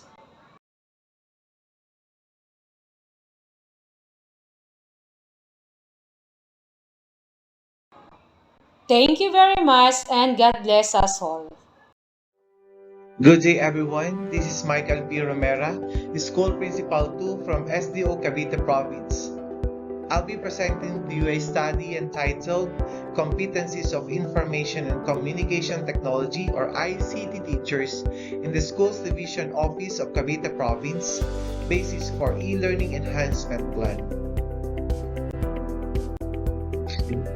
Information and Communication Technologies or ICT competencies are based on using tools and technical equipments for the reaching, disturbing, and transferring the knowledge. They include any technology that helps to produce, manipulate, store, communicate, and/or disseminate information. They are particularly important in helping teachers and students to perform more effectively. To make the best use of ICT, teachers must be equipped with adequate ICT competencies. In the process of integrating ICT into education, both teachers' ICT competencies and how they perceive the role of ICT in their teaching learning process play key roles. In many schools, nowadays the accessibility in technology is the first step toward the digital age. The researcher is currently inclined in the elementary schools of Cavite Province is highly committed to make teaching more meaningful and significant. A statement of the problem. This study aimed to determine the competencies of ICT teachers and relates to teachers' performance in the division of Cavite Province and to propose an enhancement plan. Specifically, it tried to answer the following sub-problems.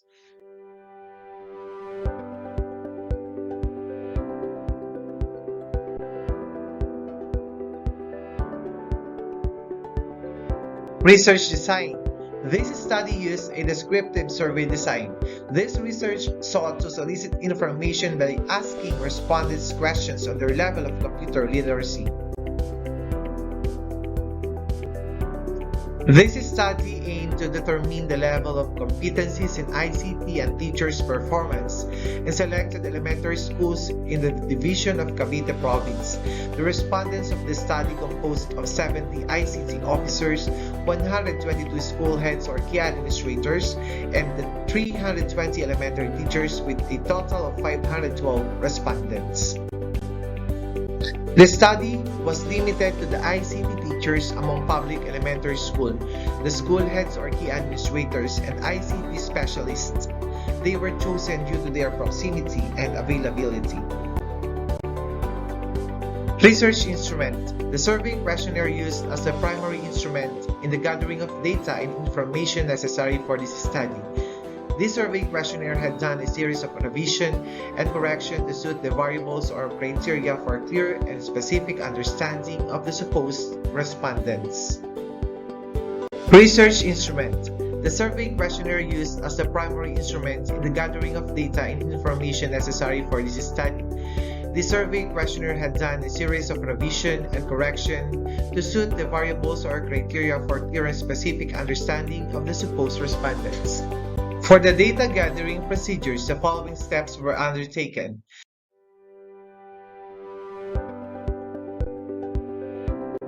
A statistical treatment of data. In the analysis of data, the following statistical tools were used. Frequency. It is the actual response to a specific item or question in the questionnaire where the respondents choose his or choice. Percentage. This was used as a descriptive statistics that describes a part of a whole. Weighted mean. This was used to get the average frequency of the respondents in each weighted item. Ranking. This was used to reinforce the percentage to show the importance of an item considered to answer. Analysis of variance or F-test was used for unpaired small samples to reject or accept the hypothesis and 2% significant differences on the responses of the respondents. For the t-test of significant difference between two means, this was used as post-ANOVA analysis to determine whether or not significant difference exists between the perceptions of the respondents. Correlation is used to determine whether or not a significant relationship exists between the level of competencies of ICT teachers and performance of teachers. The findings of the study were as follows. First, on the level of competencies of ICT teachers. On the significant difference,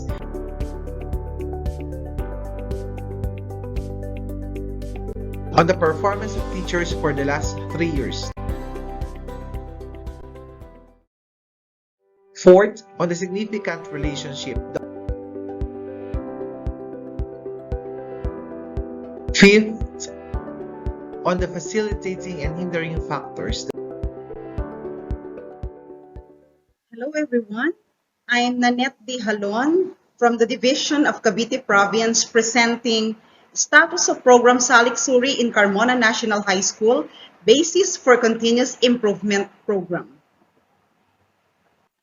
Carmona National High School implemented a quality management system aligned to ISO 9001:2015 requirements. They established a research and development unit to provide support and directions for the research initiatives of the school. RAD unit supports the Division Salik Suri program to develop research studies relative to curriculum implementation, utilization of findings, and policy formulation based on research. It aims to help learners achieve 75% performance level through the utilization of research results. Unfortunately, great majority of school personnel in Carmona National High School remain uninvolved. Carmona had the lowest number of participants in the last 5 years in the Division Research Conference. The number of researchers proposed, finished, and presented in the Division Conference poses a crucial question on the reluctance of teachers in Carmona in doing research. So based from Division Memorandum number 236 series of 2022, DepEd reiterates that Cavite personnel such as supervisors, school heads, master teachers, head teachers shall conduct basic and action research studies consistent with the expectations stipulated in the Philippine Professional Standards for supervisors, head teachers, and teachers. At the same time, United Nations Independent Expert Advisory Group in 2014 states that statistics on research personnel are another effective indicator of the extent of research activities. Data has been crucial in planning, implementing, and evaluating policies, programs, projects, and activities. The study aims to answer the following questions. What is the demographic profile of CNHS school personnel by their designation? What is the level of engagement of school personnel by department in Salik-Suri program in terms of the given indicators? And based on findings, what research programs or activities could be developed or continued in planning for the following research management cycle? So the study used quantitative content analysis of Carmona National High School Salik-Suri database for school year 2019 to 2022. So the total enumeration wherein all the teaching-related personnel of Carmona National High School was included in the study. For the data collection, the demographic information of school personnel and their engagement in the research, followed by development of action plan in research. So the findings of the study are the following. So figure 1 shows the side-by-side data of the school-based personnel by their designation and their research engagement. Another figure shows the data on the number of researches per department. And lastly, the data on different research indicators. It shows that there was a gap between the numbers of proposals and the full manuscripts. So this is due to the failure of the researcher to conduct their respective research proposals on time. According to Romanes in 2019, doing revisions and giving technical assistance could be the most critical factors, and it requires more work on the part of the researchers than actual proposal itself. Therefore, the study, based from the findings, the percentage of Carmona National High School personnel who engage in research is very few. So it's only 14%. It is suggested to increase the number of personnel engaged in the research, for quality cannot be achieved without the quantity. Another, most researchers reach only to the proposal presentation stage. So it is suggested to revisit the stage of research and development control procedure, particularly after the research proposal stage. So close monitoring should be done in order to facilitate the conduct of the approved research. So this is the proposed research activities for the next research cycle.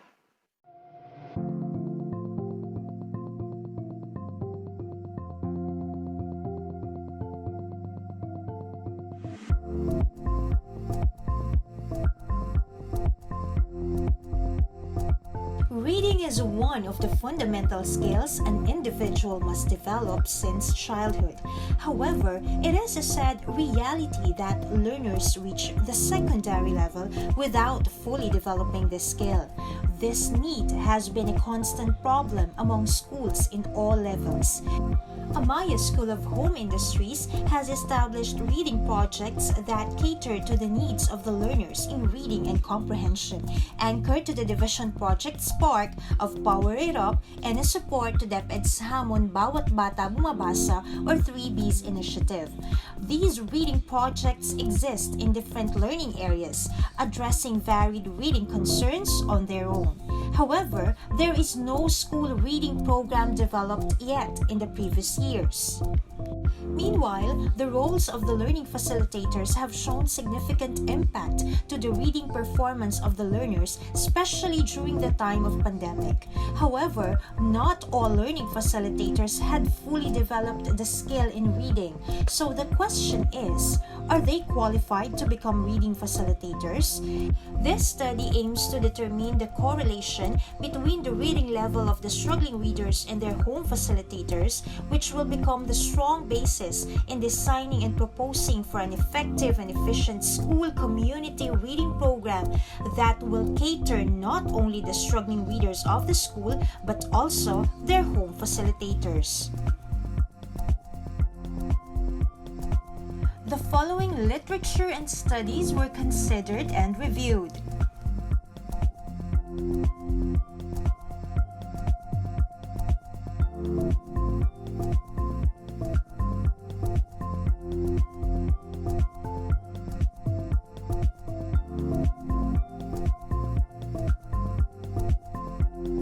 This study examined the correlation between the reading level of struggling readers and their home facilitators in all the existing reading projects in Amaya School of Home Industries. Specifically, it answers the following questions.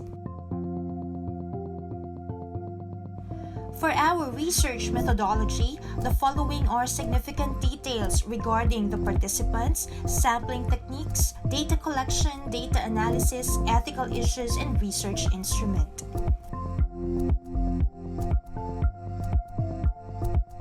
The tables shown are the results of the study.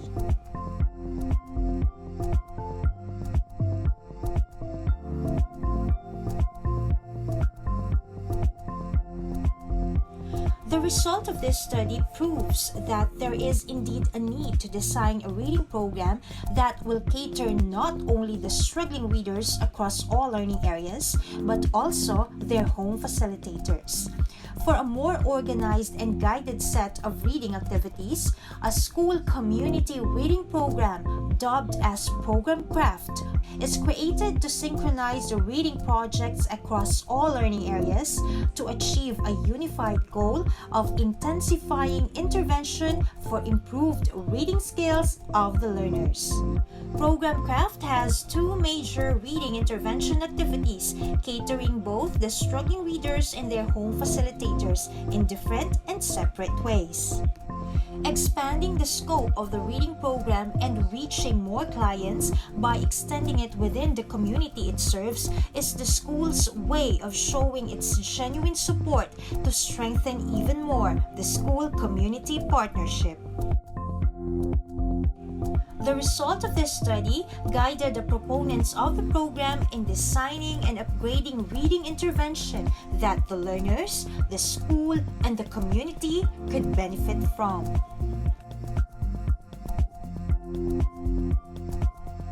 The following conclusions were drawn.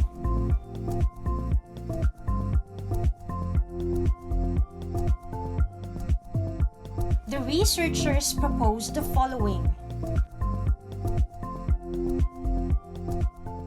Good day, I am Neil Terona from Cavite Province. We are glad to share with you our research findings on our study entitled The Assessment of the Learning Continuity Plan, Implementation in the District of Magallanes, Basis for a Proposed Action Plan. The right of every learner to a quality education was threatened by the COVID-19 pandemic. Because of that, the Philippine government adopted the Basic Education Learning Continuity Plan, and it was set in place. Since this was a new process then, researchers still believe that there were gray areas in the implementation procedure that need to be addressed. Patterson and Chowosky, as cited by Terona 2014, argued the importance of assessment in curricular implementation. For this matter, the researchers had to look further into the phenomenon and determine how to grasp a clear and comprehensive view of the Learning Continuity Plan implementation in the District of Magallanes. Next, key literatures. The researchers had focused on the contentions of Apple, as cited by Terona 2014, that explain the importance of assessment on early implementation. Next is Hugvets, as cited by Luna 2014, asserted that the process of assessment aims to improve that has been taking place in the operation, wherein it provides comprehensive role orientation of individuals, groups, workers, facilitators, managers, particularly with actual performances. And Aneta et al. Asserted that the importance of assessing pedagogical practices in a new setting. And for methodology, the mixed method research design was used in the study. The quantitative part was used to determine the perception of the respondents on self-learning package content, physical facilities orientation, and school personal efficiency, while the qualitative part was used to draw concepts about the experiences of the participants had during the implementation of LCP. 3 groups of respondents participated in the study, and they were the 26 administrators, 113 teachers, and 365 home facilitators and parents. Findings. The findings of the study revealed that the groups of respondents had similar knowledge on listed indicators, as described in their opinion, strongly agree on each component. However, the results of the comparison analysis of their opinion seem to negate commonality on the responses, as shown in the overall discussion of rejecting the null hypothesis of there is no significant difference in the responses of the group of respondents. As for the qualitative part, the thematic analysis had formed several themes on the problems encountered in the implementation. Number 1, the challenges in health crisis and protocol. Number 2, the challenges in learning delivery. And number 3, the challenges in communication and support system. And the solution to the encountered challenges, number 1, establishment of a contextualized plan for health protocols. Number 2, conduct personal development programs. And number 3, establish a new communication platform and strengthening the support system. As for implications, number 1, the result will be used in the development of action plan and policy creation. Number 2, propose an action plan that would be intertwined with BELCP. The findings as well would serve as a framework for programs and projects for the key dimensions of BELCP. And as for recommendation, the district supervisor and in collaboration, of course, with EPS may initiate a sponsoring training if expert in the adapted learning delivery modality is considered with latest trends pertinent to the program. Number 2, other districts may conduct similar study to identify and diagnose the real issues and concerns in the respective context. And number 3, administrators in coordination with the district supervisor are encouraged to establish a district mechanism for validation of each implementation phase. And number 4, stakeholders are encouraged to work together to address problems that will be identified during the implementation of BELCP. And of course, other researchers are encouraged for an in-depth validation of the results with regards to the parameters of this study. And here are my references. Thank you and God bless. Good day, everyone. It is my pleasure to present to you my study on analysis on the adaptability of TLE teachers on blended learning modality. I am Nerissa Arbetonio, Master Teacher 1, SDO Cavite. The rationale. COVID-19 hit home on January 30, 2020 when WHO declared it a public health emergency of international concern, while the Department of Health announced the first patient who tested positive in the Philippines. Immediately on February 1, 2020, the Department of Education Secretary issued DepEd Memorandum No. 11 Series of 2020, creating a task force for the management of the department's response to COVID-19. In this time, the goal of our government, especially the Department of Education, is to ensure the health and welfare of all teachers, personnel, and especially the learners, while also finding ways for learning to continue, hence the introduction of Basic Education Learning Continuity Plan. Given the evolving situation with COVID-19, adaptability is likely to be highly important to teachers to effectively navigate these uncertain times over the coming weeks and months. In general, the teaching profession involves many situations and events that can be considered new, changing, or uncertain, and COVID-19 can be categorized as one, hence this study. The research question: what is the extent of adaptability of TLE teachers in blended learning modality? For tea literature, according to Martin et al. In 2013, people's lives are characterized by change, novelty, and uncertainty as they develop physically, cognitively, and emotionally across the lifespan. The ability to effectively react and respond in constructive ways to this situation is known as adaptability. In 2015, according to Colley and Martin, we contend that adaptability is also highly relevant to teachers given that teaching work involves responding to and managing constant change. The methodology, sampling, total remuneration of TLE teachers at Alfonso Integrated High School for data collection. Responses were gathered, collected, computed, and interpreted, and the responses in the questionnaire were kept confidential. For data analysis, frequency, mean, and standard deviation were computed. The research findings. The table showed the summary of the extent of emotional and cognitive adaptability of TLE teachers. For the extent of cognitive adaptability, it is statistically significant with a mean average of 3.86 interpreted as always. In terms of extent of emotional adaptability, it is very significant with a mean average of 3.71 interpreted as always. And these are the graphical representation of percentage of TLE teachers' responses in terms of cognitive and emotional adaptability. So for the qualitative part, what are the challenges faced by teachers in the conduct of blended learning modality? So we came up with code and themes. Code, communication, theme, internet accessibility, socioeconomic status, new educational setup, teaching and learning, exposure to virus, health and safety, lack of resources, availability of resources. How do teachers respond to the challenges in the conduct of blended learning modality? The code, needs of the learners, self-motivated facilitation of learning, theme, self-attribute, teaching and learning communication, wellness and health, theme, self-care, moral support, theme, teaching and learning resilience. For the last question, what do you think are the behavior or behaviors that will help you to respond to situations or challenges? The code, emotional attributes, ability to adapt to changes, resilience, sensitivity to current setup, empathy. The theme, emotional and cognitive adaptability of the teachers. For the conclusion, the result of this study revealed that the extent of adaptability of TLE teachers is statistically significant. This implies that TLE teachers possess cognitive and emotional adaptability. Moreover, teachers enumerated adaptive behaviors such as patience, being responsible, and positive attitude, which help them significantly not only to address the needs of the learners but also one's personal challenge in the conduct of the blended learning modality.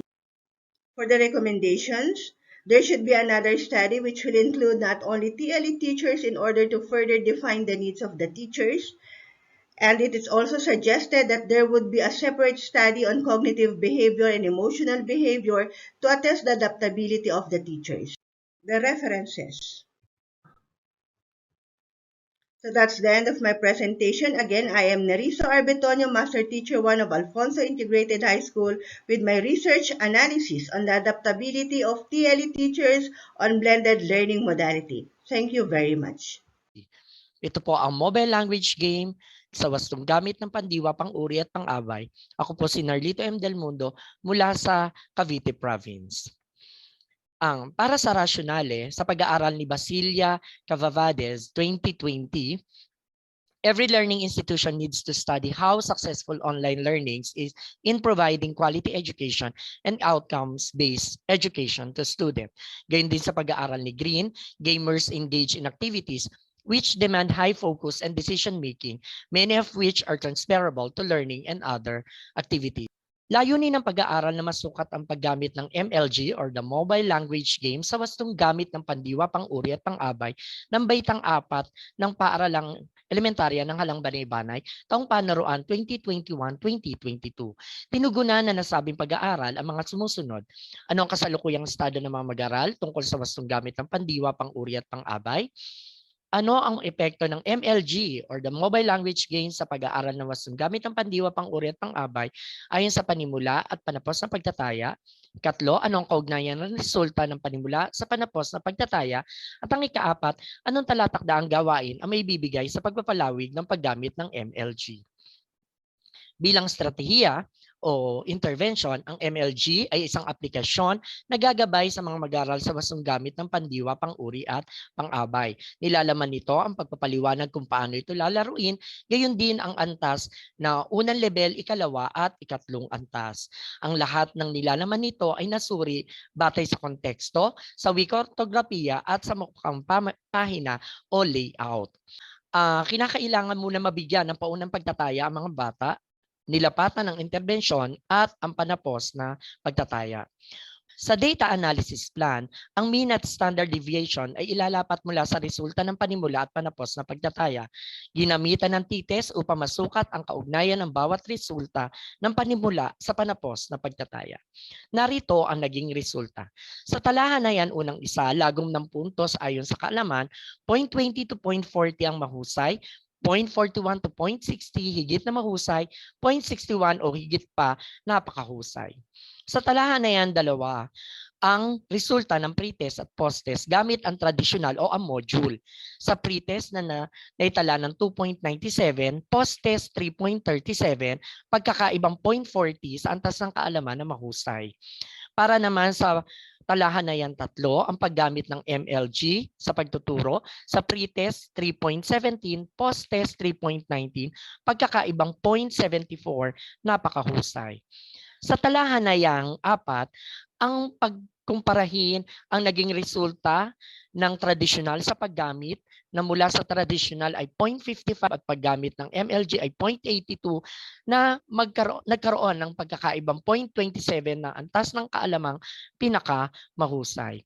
So napatunayan sa nasabing panaliksikan pag-aaral ni Green 2010 ayon sa kanyang papel sa paggamit ng larong online, nangangailangan ito ng mataas na antas ng focus at pagbibigay desisyon na kung saan may isasali ng kaalaman sa iba't ibang gawain. Gayon din sa pag-aaral ni Galarnew 2005 na ang online games ay may kaangkupang elemento na mataas na antas ng kaalaman, pagkakaisa, pagkakaugnay sa lipunan, pagbibigay desisyon, pagpaplano at pagiging mapamaraan. Mula sa natuklasan ng pag-aaral ay pinahayag ang mga sumusunod na konklusyon. Una, karamihan sa mga guro may bahagyang sapat lamang ng mga materyales o kagamitan pampagtuturo o hindi ito hadlang kung magiging malikhain at mapamaraan. Nagkakaroon ng mas mataas na antas ng pag-unawa ang mga mag-aral sa wastong gamit ng pandiwa, pang-uri at pang-abay. May positibong ang paggamit ng mobile language game bilang pantulong sa nakagamitan sapagkat mas nagkakaroon ng mas malalim na pagpapahalaga sa wika at kultura. Gayon din sa paggamit ng MLG, napupukaw ang atensyon ng mga mag-aaral sa aralin at napapalalim nito ang pagkakaunawa at paggamit ng mga mag-aaral sa larang ng wika. Bilang rekomendasyon, una, may sagawa ang kalintulan na pag-aaral sa iba't ibang paraan sa distrito, sangay, rehiyon at maging sa buong bansa. Kalawa, bumuo ng mungkahing programa sa kaguruan tungkol sa pagsasagawa ng interactive games bilang kagamitan pampagtuturo o interbensyon. At ikatlo, dagli ang pagsasakatuparan ng ginawang interbensyon sa pagtuturo ng wastong gamit ng pangdiwa, pang-uri at pang-abay upang malinang ang husay ng mga mag-aaral sa pagsusulat at pakikipagtalastasan. Narito po ang aking mga sanggunian. Blessed day, everyone. I am Nina P. Espinelli, a teacher from Tres Mortres City National High School, and I am here to present my study titled ULIPS, Utilization of Learners Packet for STE, its impact on the performance of SE students in TMC NHS. For the introduction, our country faced new challenges brought by COVID-19, and we are affected in all aspects of our life.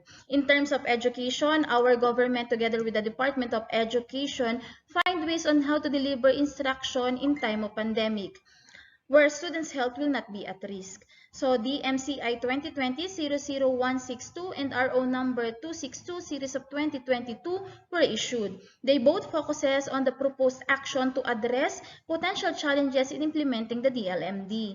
In the SCE program, there are no modules provided for the elective subjects. In exchange, the regional office reiterated that the school must have a unified learning competency for the elective subjects. And from there, a learner's packet will be produced as replacement for the module in the said curriculum. So, the facts and researcher to conduct the study with the following objectives. Determine the level of academic performance of students based on the pretest and poster score in physics. Identify whether the utilization of the learner's packet for STE a factor in enhancing the academic performance of students in physics. Determine the students' perception regarding the utilization of the learner's packet as a tool in teaching physics, and determine the future direction of the study. For the methodology, the researcher made use of the learner's packet, a 25-item test, and the survey questionnaire. For the participants were purposely selected. They were the 47 grade 10 SE students enrolled in MDL for the school year 2020-2021. For the data gathering method, pretest was administered first, then the utilization of the learner's packet, monitoring of students' performance, giving of post-test, and analysis of result. For the plan for data analysis, mean, percentage, and paired t-tests were utilized to analyze the gathered data. For the results and discussion, Table 1 explains that the academic performance of learners is lower than what is expected for the science curriculum. This also implies that an additional material that will help them understand the lesson better was necessary. The next table presents the academic performance of SE students after the utilization of the learner's packet. So a higher academic performance, having a mean of 21.28 and percentage of 85.11, was evident to the SE students. So the result from paired t-test of the pretest and post in physics proves that the learner's packet in physics is an effective aid in enhancing the academic performance of grade 10 SE students. So in terms of the perceived usefulness of the learner's packet, students strongly agree that the learner's packet enhances their ability to think and reason out. They agree that the instruction provided help them to be an independent learner and that they can use them to enhance their skill and they can apply these into other subjects. So in terms of activities included, they agree that the instruction provided for each task in the learner's packet is easy to understand and can be done within the allotted time. However, they slightly agree that the practice exercises are easy to perform and understand. So for the conclusion, student in the new normal, especially those under the MDL, needs a constant exposure to materials such as the learner's packet to improve their academic performance in physics. This study also proves that the learner's packet has a great impact on the academic performance, and it was proven that this is useful in enhancing the students' ability to think and reason out. It helped them to be an independent learner, and this can enhance their skill, which they can apply in other subjects. And lastly, the activities or tasks presented are easy to understand and can be accomplished within the allotted time. For the recommendations, students should continue the use of learner's packet as a material that will assist them in enhancing their academic performance. Also, it is being recommended to revise some prepared practice exercise to ensure that the level of difficulty is more suited to the level of the learners. So these are the references used in the conduct of the study. Thank you for listening. This ends my presentation. This study is about the extent of implementation of limited face-to-face classes in the municipality of Alfonso for the school year 2021-2022. Nora M. Elcedo is the researcher.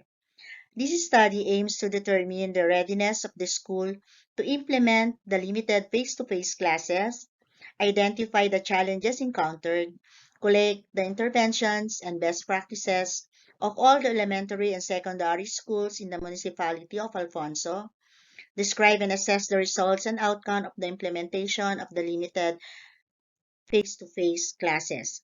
According to Business Mirror, face-to-face learning is much better compared to online learning because, as the Stanford researchers found out, in-person communication make our brains happier. Having to go to class with a real teacher is livelier for learners compared to reading a file of modules. Learners can grow more and feel more comfortable interacting with and learning from each other in a classroom setting. Based on the memorandum circular signed by DepEd and DOH, schools that will be included in the limited face-to-face must satisfy the following: located in minimal risk areas, pass the school safety assessment tool, and secure local executive concurrence. The methodology. Mixed method was used. The participants are the 18 elementary school heads and 6 secondary school heads. School safety assessment tool was used. For data collection, percentage and frequency, Google Sheet, FGD and interviews for qualitative data. This table represents the level of readiness of the different schools in the municipality. 75% are highly ready, 17% are moderately ready, and 8% are fairly ready. The challenges encountered during the conduct of the limited face-to-face are the following. Separation anxiety for Key Stage 1 learners. Compliance to all requirements. DepEd Memorandum Number 71, Series 2021, or the preparations to the pilot face-to-face expansion and transitioning to the new normal. The number of unvaccinated teachers and other human resource issues. The teaching and learning gaps. The challenges encountered during the implementation of the limited face-to-face classes were given solution through the initiative of the school head, provision of instructional and technical assistance from SDO, stakeholder support, provision of health-related materials, financial assistance, and other services. For the best practices, strong partnership, open communication, teamwork for innovation, and commitment and dedication to bring about change as the key factor effectively supporting the new normal education. Stakeholder support from LGU, RHU, BRRM, and other officials. Empower the DepEd Cavite 7 PPAs. Activation of different programs like WINS, ASP, BE, Rating Program, GPP, and others. Resiliency, health and wellness, psychological and mental health awareness. Implication. An improving instructional support for academic performance of learners were initiated. Learning gaps were given interventions with goal of increasing the numeracy and literacy skills. Resiliency and adaptability of learners, teachers, parents, and fellow educators and stakeholders in coping with the changes. Conclusion. All schools in the municipality of Alfonso, Cavite Province implemented the limited face-to-face classes. Challenges were given solution through the technical assistance provided by SDO personnel, school heads initiative, and stakeholder support. School best practices was empowered. Programs, projects, and other activities were reestablished. Good day, everyone. This research is from the Division of Cavite Province. I'm Mr. Norman C. Barroso, together with Ms. Mom Elizabeth E. Soriano. We are both Master Teacher 2 from National Comprehensive High School. And we're going to present to you our study entitled Self-Reflective Tendencies and Classroom Assessment Skills of Senior High School Teachers, Basis for Learning Action Cell Intervention. Classroom assessment is a vital component in teaching learning process. As per DepEd Order Number 8, Series of 2015, it defines classroom assessment as ongoing process of identifying, gathering, organizing, and interpreting quantitative and qualitative information about what learners know and can do. Thus, teachers' reflective skill is important competency in analyzing and evaluating their teaching practices, particularly on classroom assessment. Now, proficient teachers are reflective.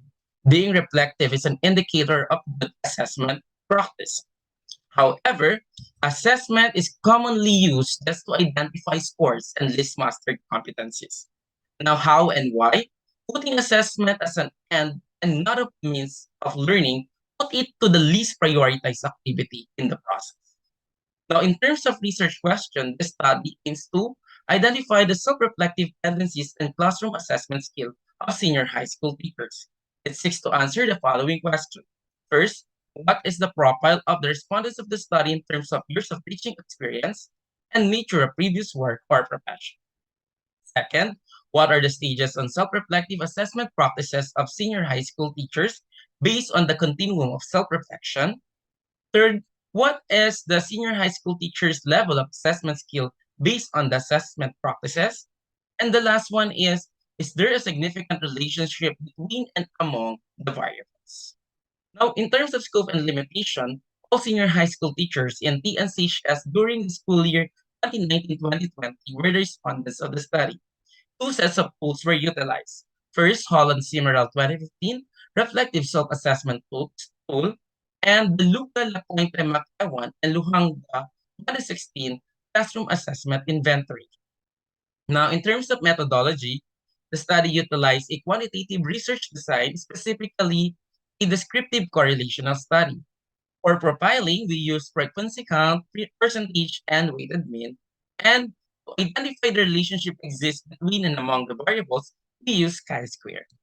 Now, for the results and discussion, in terms of senior high school teachers' teaching experience, 19 or 41.31% falls on 0 to 5 teaching experience, while 16 or 34.78% falls on 6 to 10 teaching experience. In terms of nature of previous work or profession, most of the respondents are from junior high with 43.48%, and it follows by higher education institution. In terms of stages of self-reflective tendencies, most of the respondents fall on action stage, which has 84.78%.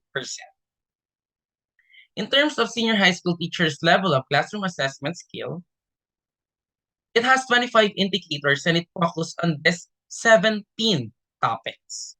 It reveals that senior high school teachers are competent.